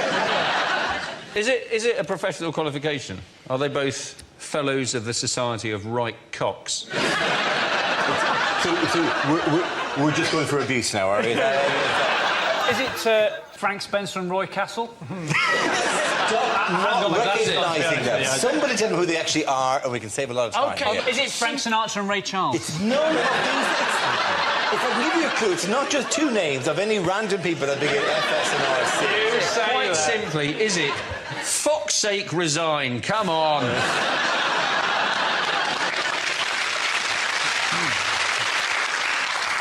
Is it Frank Sidebottom and Rita Cooley? It's not! 2 people. Facebook status, relationships complicated.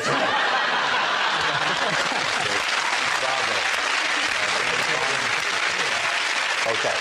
Please, I'll give you a clue. F stands for Fox. Fox scandal rocks Conservatives. Thank you very much, Hugh. Very good.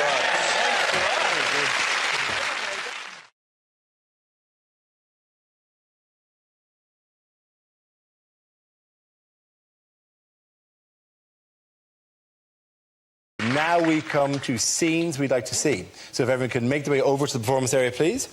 I'll read out this week's topics, and then we'll see what our panelists can come up with. OK, here we go. The first subject is unlikely things to hear in a police station. Here, Sarge, the microwave's broken again. Taser that meat pie for me, will you?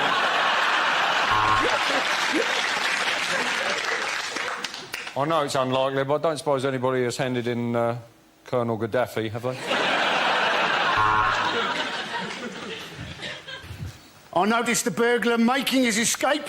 At this moment, I cursed the police cutbacks and gave chase, shouting, Nina, Nina, Nina.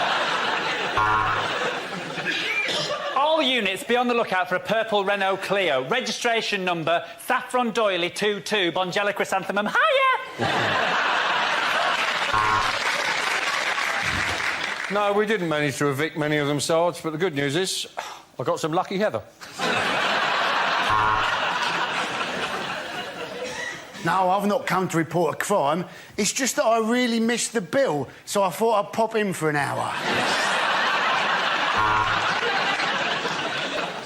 Here, Sarge, pass us the art section out the Guardian, will you, mate? Yes, I know how identity parade works.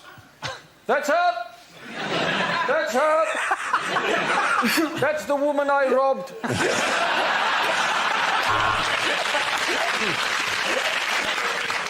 Right, listen up. We've got a new man starting. He's half man, half horse. It's Inspector Morse.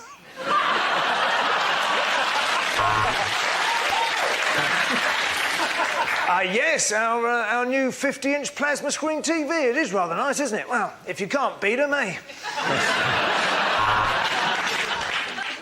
I am charging you with the murder of Mrs. Thompson. That'll be £7.19, please. Right, listen up. There's a giant fly attacking the station. I've called the SWAT team.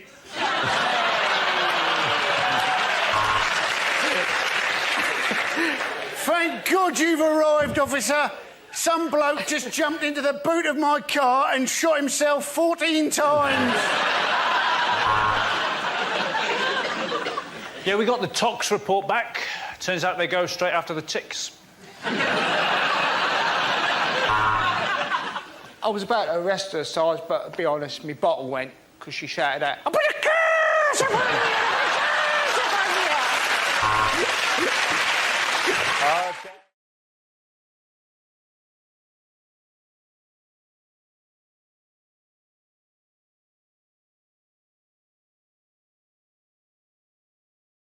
The next topic is unlikely things to hear on a TV business show. Well, the footsie has had its best day since March. It went shopping, had lunch with friends and took in a show before shagging a complete stranger it met in a bar. Our invention lets you know whether or not a girl fancies you. We call it beer. OK, Dragons, I've developed a system that lets you get your own seat on the bus, and it involves talking slightly too loudly then pissing yourself.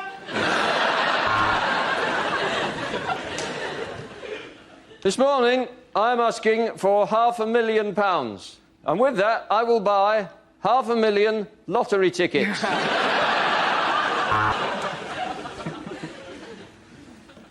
Good evening, Dragon. Oh, jeez, what the hell is that? That's Evan Davis, the host? I'm out. OK, we may have lost some money promoting Michael Jackson 02, but let's face it, I've just signed a deal for the new Oasis tour. Hello and welcome to Working Lunch, a show for people who are so good at business they're sat at home watching the TV in the middle of the fucking day. Dragons, I have 3 words for you. Reggae, reggae condoms. The last task was easy, and yet you cocked it up. I only asked you to blow the bloody doors up. This week, the Dragons meet a retired Nigerian brigadier with an offer that sounds too good to be true. Today, there was a hard drop on the footsie, and I got a bruisey on my handy-wandy. This week, the apprentices faced their toughest task ever, selling the shite Sir Alan actually makes. OK, Jim, that round. The point's going to Frankie Hughes-Stewart.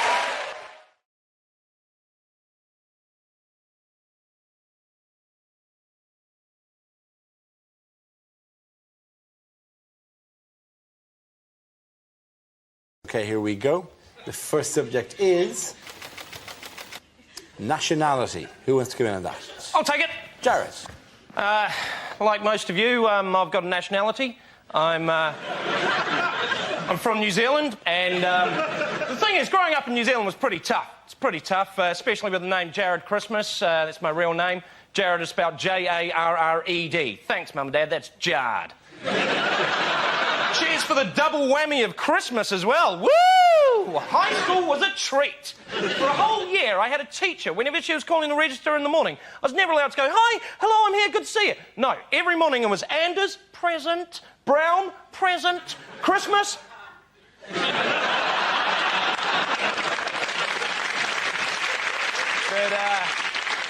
I don't want to show off or anything, but I've got an older brother. Thank you. And he's in the New Zealand Army. It's just him. And now you're laughing because you're thinking, New Zealand got an army. What was the last conflict they were involved in? Lord of the Rings. That's what they did. Well done, Jared. Thank you very much. Jack, let's see what you've been left with. Let's spin the wheel. OK, it's charity. I find charity quite confusing. I was walking down the street the other day, and one of those women with the blue NSPCC bibs and a bucket and clipboard came up to me. She said, do you like kids? I said, surely there's got to be subtler ways of catching sex offenders. But I do like the people that go and do it, charity work, when they, like, leave school and stuff. The girls that go off and do it for, like, a year, and then they come back and you realise the only reason they've done it is so they can shove it down your throat. Like, oh, my God, it was so amazing. We went to Tibet. Oh, literally, where to start? Preferably near the end. Me and my friend Viskiri, who's ethnic, by the way, did I mention, and Cassandra, who's properly working class and has a penchant for benefit fraud, well, we just talked around Tibet, making the most amazing Thai grass, talking about, like, 9/11 conspiracy theories and foot-massaging lepers, and we found the most wonderful little monastery on the foot of Mount Hitra Pitra Metra Piketra Atu. And we stayed there for weeks, just helping the orphans. It just makes you think, haven't the orphans suffered enough?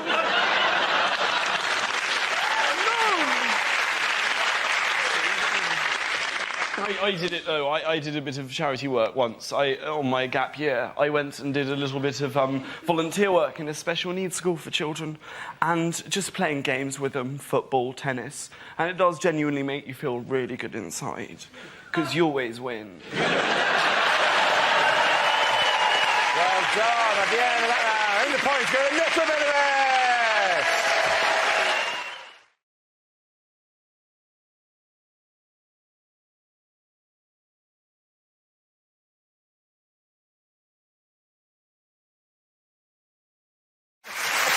Now we play a round called You've Got to Be Corbinate to Win It.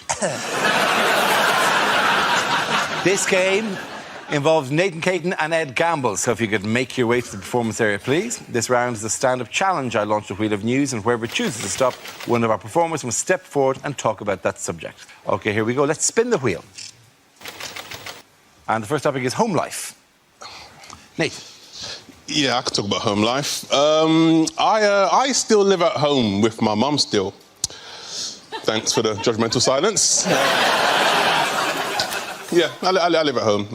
My mates give me the most stick for it, because I'm the last one in my group of friends who still lives at home with my mum. They've all moved out, so they see me as a mummy's boy. And every time they see me, they're like, Nathan, what's wrong with you, man? Why are you still at your mum's, man? Are you embarrassed? Why are you still at your mum's? Why are you still at your mum's? It's like, I live in West London. Have you seen house prices? I'm not going anywhere, man.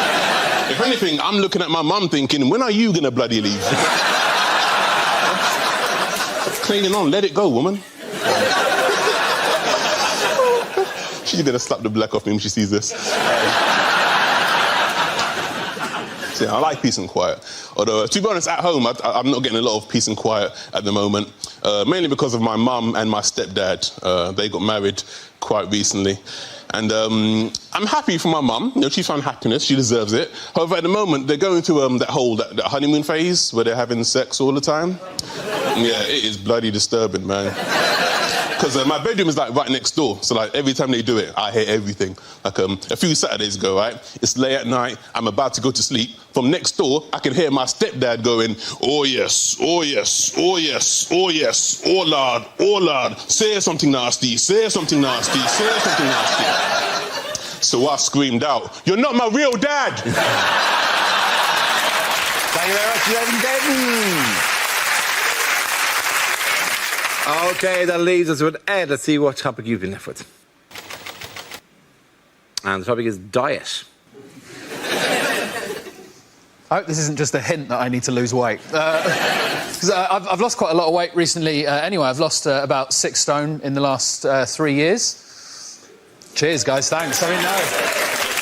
Too late, you went with the British reaction. Thank you very much. Couldn't give a shit, mate. Carry on. We don't... Stop showing off. We don't want to hear about it. Found myself in a bit of a nightmare situation recently. I went to the Middle East to do some gigs. Now, that bit was nice, that was lovely, but they put you up in a hotel where the food is all-you-can-eat buffets 3 times a day for 10 days. Now, this is a nightmare scenario for me because I cannot be trusted at an all-you-can-eat buffet.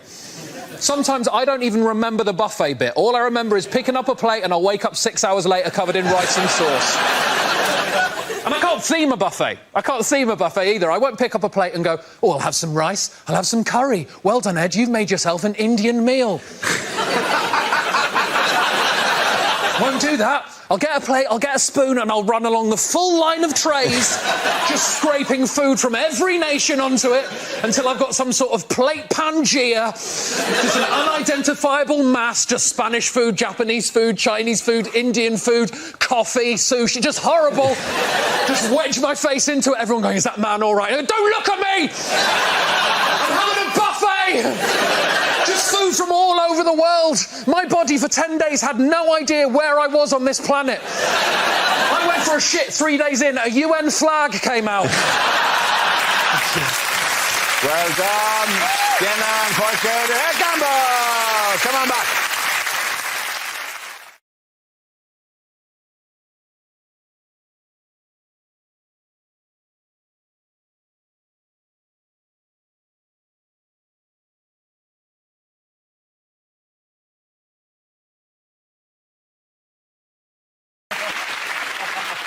We start with a round called This Is the Answer, What is the Question? On the board are 6 categories. Gina, which category would you like?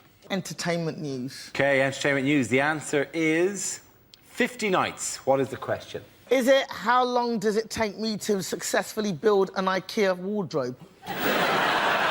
Is it if an MP spent 1 night in a hotel, how many nights would he claim for? Is it how much of a start was Stephen Hawking given at this year's London Marathon? Oh, and so it begins. And so it begins. The show has been going 10 seconds. How many nights per year does the Queen sneak away to do karaoke? under the alias of Big Mama. Is it how many late shifts would you have to do at B&Q before you came to dismiss life as a grotesque pantomime? Is it dogs often go to fetch help when their master is in trouble? How long would you have to be lying dead before your cat gave a shit?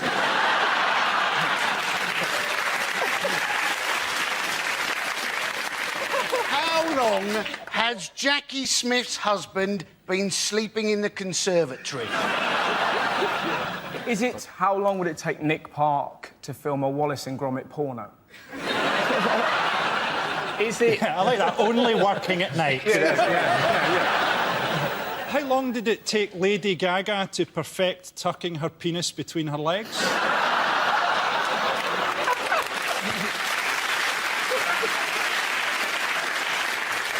Is it which themed disco evenings have the most restrictive age policy? 50 nights. No? Is it... Is it how long before we get the right answer to this one? I think I've got the right answer. No, don't do that. I haven't done a funny one yet. Stick around, right? Is it... Is it, generally speaking, What separates 51 days? You see,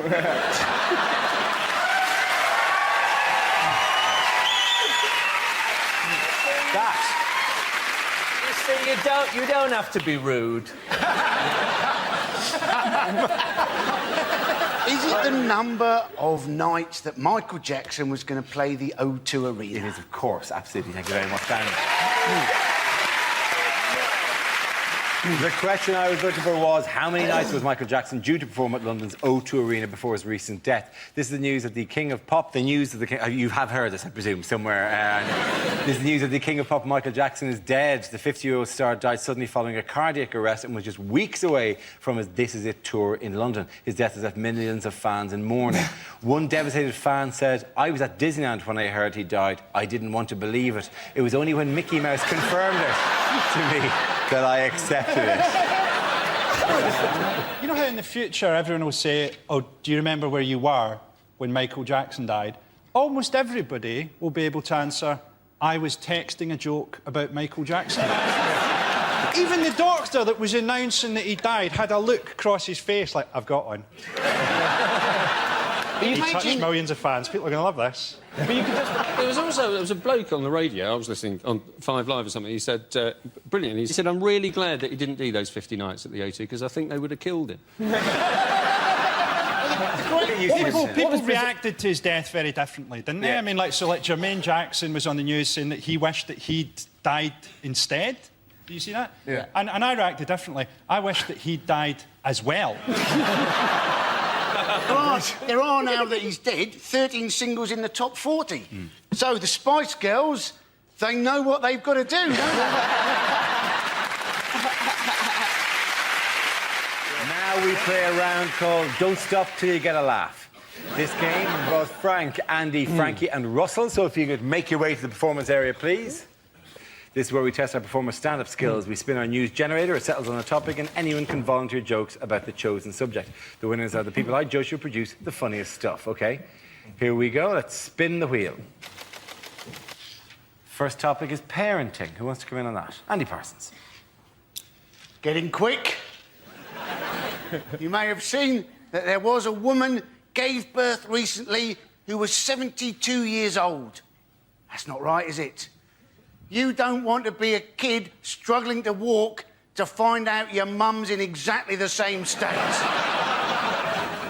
But in this country, it's been more, isn't it? The young people who've been giving birth. Alfie Patton, supposedly a dad at 13 years old. And then they were saying, "Oh, no, he's not the dad," some people. I don't know what's going to happen to Alfie now. Maybe he's going to have to join Fathers for Justice. Hey, he's probably got a superhero costume, hasn't he? Andy. OK, let's spin the wheel again. Subject is history. Who wants to come in on that? Frank. Let's do it. Yes, history. I think it's important not to trust history. Don't take things for granted. I watched that film, The Elephant Man, recently, and it suddenly struck me after all these years that the Elephant Man doesn't actually look like an elephant. He doesn't. The Elephant Man doesn't look like an elephant. If anything, he looks like fresh ginger. Now, obviously, if you're putting up posters trying to sell a freak show, you can't say, "Coming soon, the Ginger Man." Or people are going to think, OK, they're not the best-looking people in the world, but I'm not paying to see one. Now, you can edit history now, right? They've brought it... Scientists have found out which part of the brain contains your bad memories, and they have developed a drug, you must have read about this, that can actually erase bad memories. It's what Ronnie Wood's 20-year-old girlfriend calls the morning after pill. Thank you very much, Frank.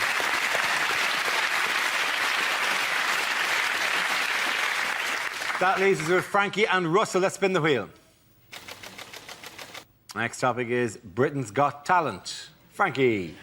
Yeah, I actually watched this series of Britain's Got Talent, or as I think it should be renamed, How Bored Are Britain's Women and Homosexuals?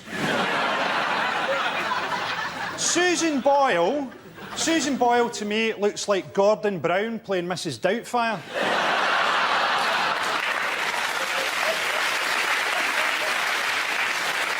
She was on Oprah Winfrey in America, and they subtitled her. And people in West Lothian, where she's from, were absolutely horrified, as many of them can't read. She says that she's never been kissed, and on that evidence alone, Scotland's alcohol problems are not as bad as first thought.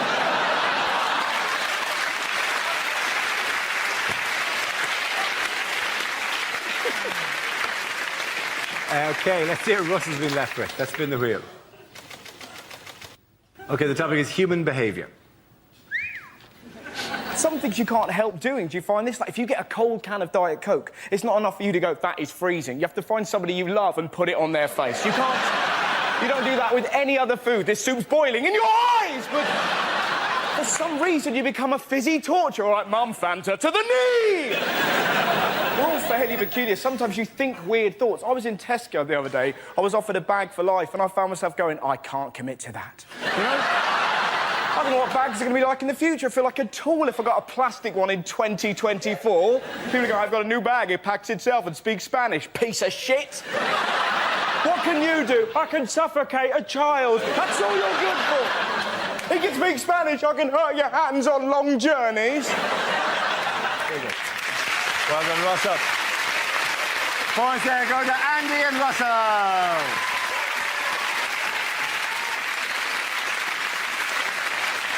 Our next round is called Headliners. Here's a picture of Centre Court at Wimbledon. But what does RBWF stand for? Is it really boring watch football? Regular bunch of white folk. Is it? Russin' bussin' winner Federer. Bussin' winning Federer. What's that then? What is that? Is that like I think that's Federer's from victory as a Scooby-Doo. as Captain Caveman commentating on... Is it replace balls with fruit? All right, let's move towards the correct answer if we can, really please. both Williamses fellas? Is it simply rich bastards watch final? There was a touch of that, all right, yeah. Excellent. More tennis for the people. For those people, is it record-breaking Wimbledon final? It is record-breaking Wimbledon final. Thank you very much. You'll watch it? We excited? Do you know the most amazing thing about the final? Tim Henman commentating on the final. What does he know about it? To be honest, none of us were interested. As soon as Murray got knocked out, we weren't bothered. And it was hilarious how fickle we were. We were like, come on, Andy, do it for Britain. Game, set, match, Roddick, you Scottish bastard! Straight away. Andy Murray, I think, is, like we've got to admit, he's a brilliant British number one. Yes. We're not taking anything away from him, but let's not forget the British number two is actually Adrian Chiles. And the number three is just the concept of disappointment. For many years, there wasn't a British number one. It just started at two. Did you see the other British guys that got knocked out in the first round? Some of those guys turned up with snooker cues. I mean, you're right, Frankie, because I, in fact, had 2 weeks at the David Lloyd Tennis Centre, and I'm now Britain's number 6. At the end of that round, the points go to Frankie, Hugh and Gina. Now we come to our final quickfire round called Scenes We'd Like to See. This is for everyone, so if you can all make your way over to the performance area, please. I caught ideas for scenarios we'd love to see, and the performers come in with their suggestions. Right, here we go. The first subject is things you wouldn't hear from a weather forecaster. The Met Office have issued a weather warning. They've told the weather not to do that again, or there'll be trouble. Temperatures could rise to 31 degrees. Shit, I've left my baby in the car!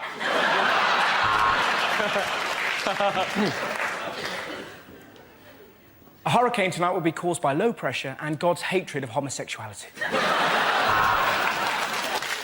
A huge depression over Scotland, and now the weather. And finally, a warning to hay fever sufferers. Don't come sneezing near me or I'll rip your face off. So, here's the summary. Monday shite, Tuesday shite, Wednesday shite, Thursday bollocks.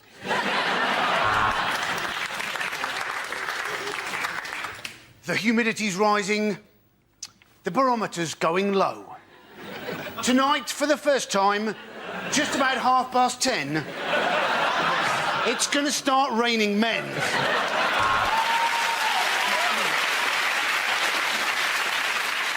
The outlook's bright for the weekend. I've got 3 grams of coke in my pocket and my wife's on holiday. Well, let's go to Carol on the roof of Television Centre. She's not meant to be there. She's just a bit depressed. This part of the country is going to stay hot and wet for quite some time because that's where my girlfriend lives. Oh, yeah. So, it's going to be between 17 and 21, but Berlusconi won't date older than that. It was raining cats and dogs last night. I should know. I was throwing them off my roof.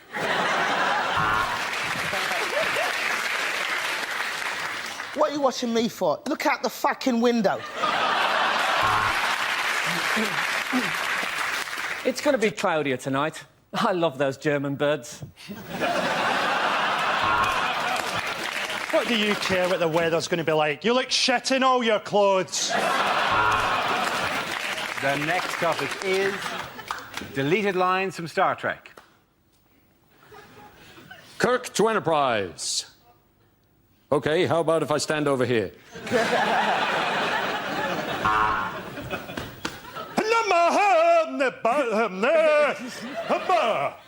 Scotty, that's the most convincing your accent has ever been. Captain, I can see an alien ship approaching. It's not showing up on the radar. It's a circular vessel, some sort of lettering and number... Oh, no, sorry, it's my tax disc.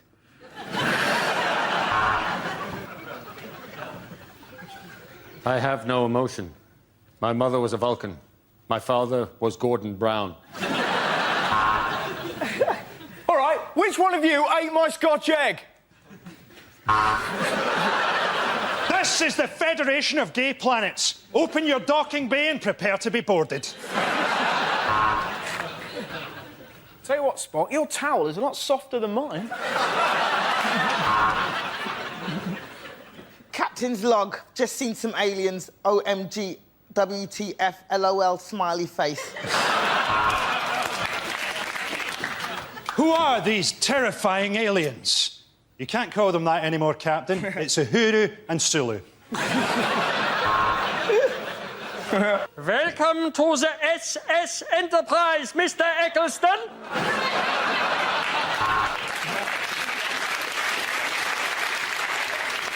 Now, which one of you put your red top in the washing with all the yellow ones? There's going to be some changes around here. They call me Captain Tatty Bojangles. What's wrong, Captain Picard? What's wrong? I'm a serious Shakespearean actor, and I'm talking to the ambassador of the fucking worm people! At the end of that round, the points go to Russell, Frank and Andy!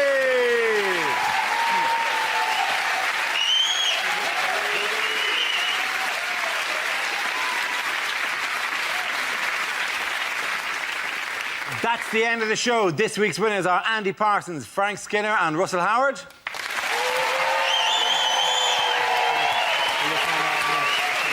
Commiserations to Frankie Boyd, Hugh Dennis and Jeannie Asheray.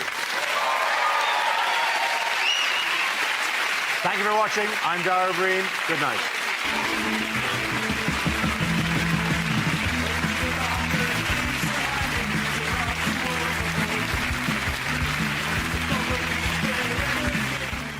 Now we come to scenes we'd like to see. So if everyone can make their way over to the performance area, I'll read out this week's topics and then we'll see what our panellists can come up with. OK, here we go. The first subject is unlikely lines from a children's book. Mr. Stubborn wouldn't leave. He was the elected leader of the Labour Party. I'll huff and I'll puff and I'll blow you, Keith Vaz.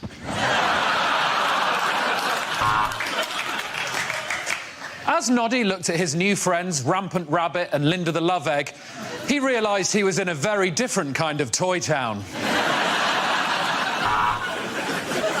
And all the animals of Buttercup Farm celebrated because Percy Pig was going to the slaughterhouse and they never had to listen to that whiny little bastard again. And the beautiful woman was cursed to sleep for 100 years. And that's your defence, is it, Mr. Cosby?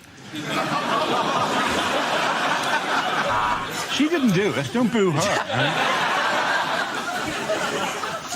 I'm Paddington Bear from Peru, said Paddington. And if you show me where the toilet is, I'll poo out this condom of cocaine.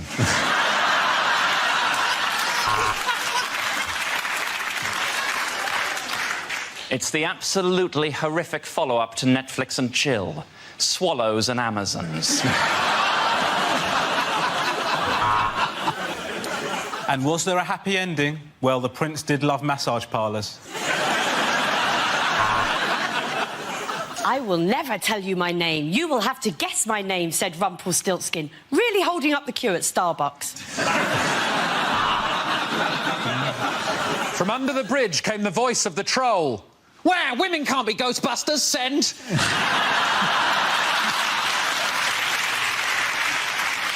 Every day, Jack and Jill have to walk up a hill to fetch just one pail of water.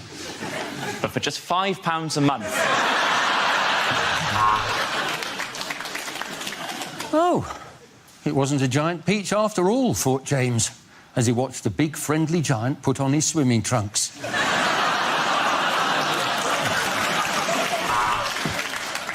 He pushed aside the clothes and there, at the back of the wardrobe, found a magical land of nipple clamps and lube.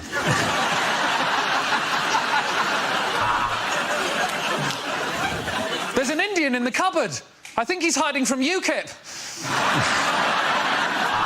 Oh, well, come on, I've been in this cupboard for bloody ages. OK, the next topic is things you wouldn't hear on a quiz show. You've already used your 50-50 to narrow down the options to A, in, or B, out. Mr. Cameron, are you sure you want to ask the audience?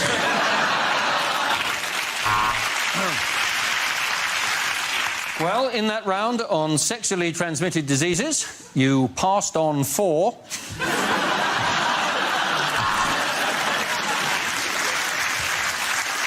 We asked you for things that start with an E. You said, a great night out with the lads. Welcome to Britain's only quiz about birds of prey. Fingers on buzzards, please.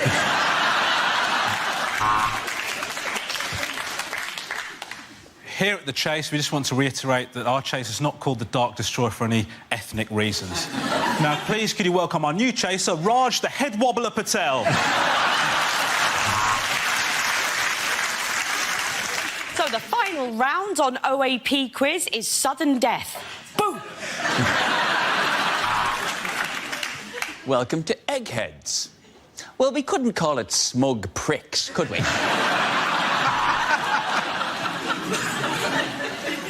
Welcome to Tipping Point, for people who are too thick to follow the chase. Name, Keith Vaz. I mean, Jim. Occupation, MP. I mean, washing machine salesman.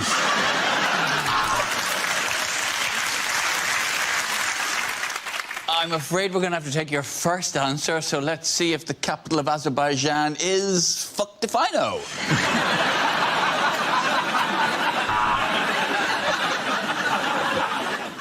Is that your final answer? I'll marry someone else then.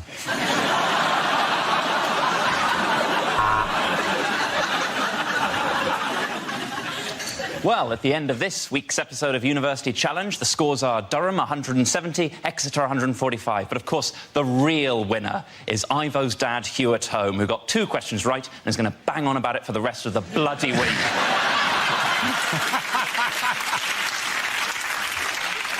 Well, we've given the contestants their meth and sent them to Hampton Court. Welcome to the Crystal Maze.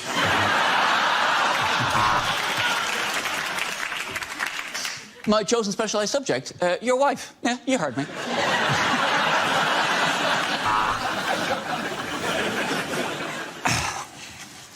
I've started, so I'll finish.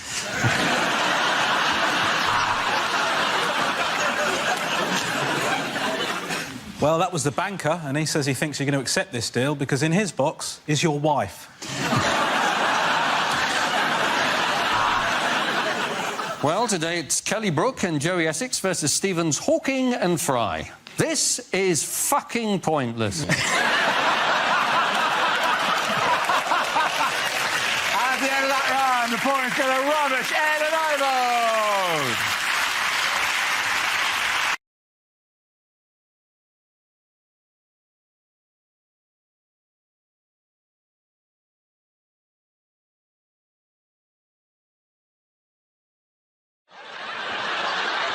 This game involves Joe, Gary and Andy, so if you could make your way to the performance area, please. This round is a stand-up challenge. I launched the wheel of news, and wherever it chooses to stop, one of our performers must step forward and talk about that subject. The winner is whoever I think is the funniest. OK, here we go.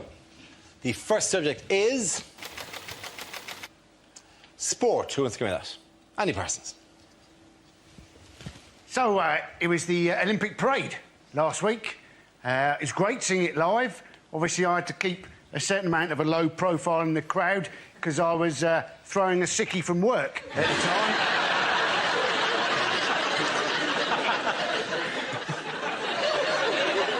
But it was great. 21 buses driving through London at a steady 2 miles an hour.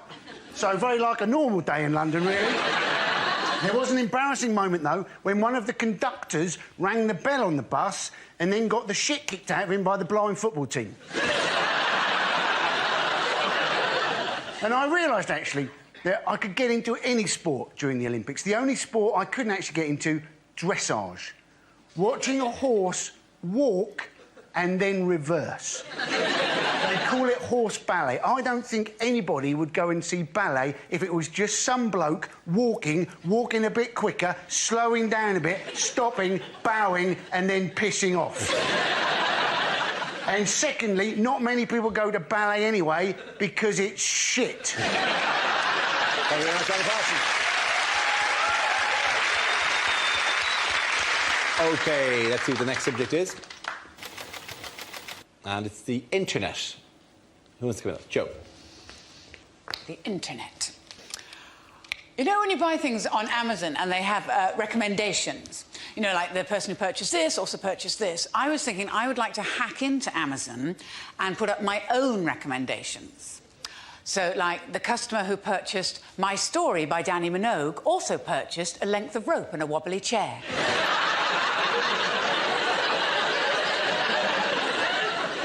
Customers who bought the book Fabulous Photos of Puppies and Kittens also bought Why Men Leave. And customers who bought 50 Shades of Grey also bought a great big cucumber. Internet crime is apparently on the rise because of the recession, because we're all short of money. Like, in my family, like, my granddad has to go into a home, and these places are very expensive, but we found somewhere, and it's really nice, because he's got his own sort of kitchenette, he's got his own shower stall, there's an outside space with plants and shrubs and stuff. Best thing is, it's completely free.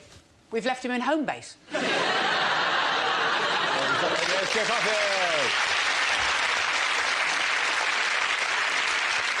OK, that leaves us with Gary. Let's see what topic you've been left with. Spin the wheel. And the topic is family. Family. Okay. Old lady names are very much back in fashion at the minute, like Lily or Elsie or Rose, and we wanted something like that for our daughter, but we couldn't decide, so in the end we just called her Nan.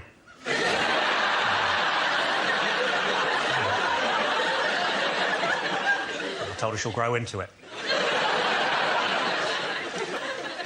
I remember one time my uncle asked me to spell Schadenfreude and I couldn't, but he's dead now and I'm not, so I win.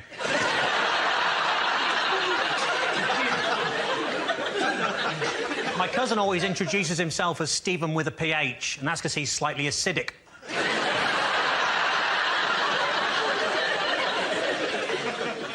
My married friends would always tell me there's someone out there for everyone, and I'd think, wow, she must be a right slag. Knock, knock, who's there? Grandad. Shit, stop the funeral.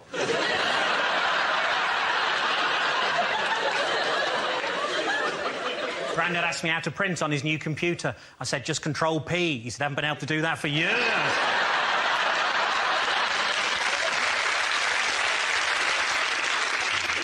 My confirmed bachelor uncle always describes himself as asexual, but I'd also add be gay.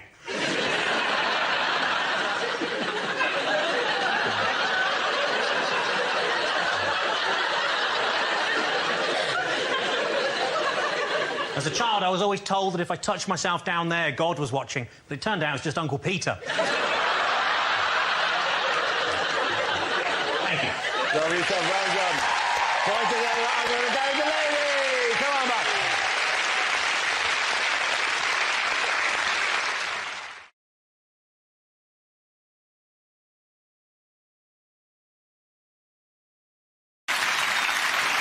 Our next round is called If This Is the Answer, What is the Question? On the board are 6 categories. Matt, which category would you like? Politics, please. OK, excellent. Politics it is. The answer is 5. But what is the question? The amount of times a minute Ed Miliband remembers that stone.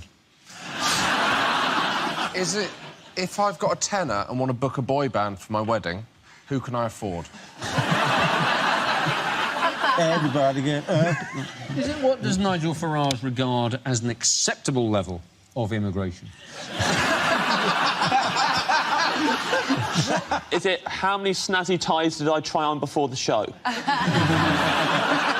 No. What is the maximum number of euros you can get out of a Greek cash point at the moment? Is it, if I'm watching a documentary on Adolf Hitler's favourite shark, which channel am I watching? What would be a cracking score for a UK entry in Eurovision? Is it how many of the famous 5 are now dead? Surely not. I didn't want to break it to you like this. Julian is just sitting quietly in a rocking chair, remembering the adventures and going... Laughing because he killed them all. Is it how many basic bitches does it take to escort Kate Moss off an EasyJet flight? Is that a thing? Is that like a... I'm a pretty basic bitch. I think you're an ornate bitch, right? I think... You think I'm a ratchet-ass hoe? Well... I didn't want to make it too obvious, so I've got a little soft spot for you. Is it how many presenters from the 1970s are relaxed when the phone rings now?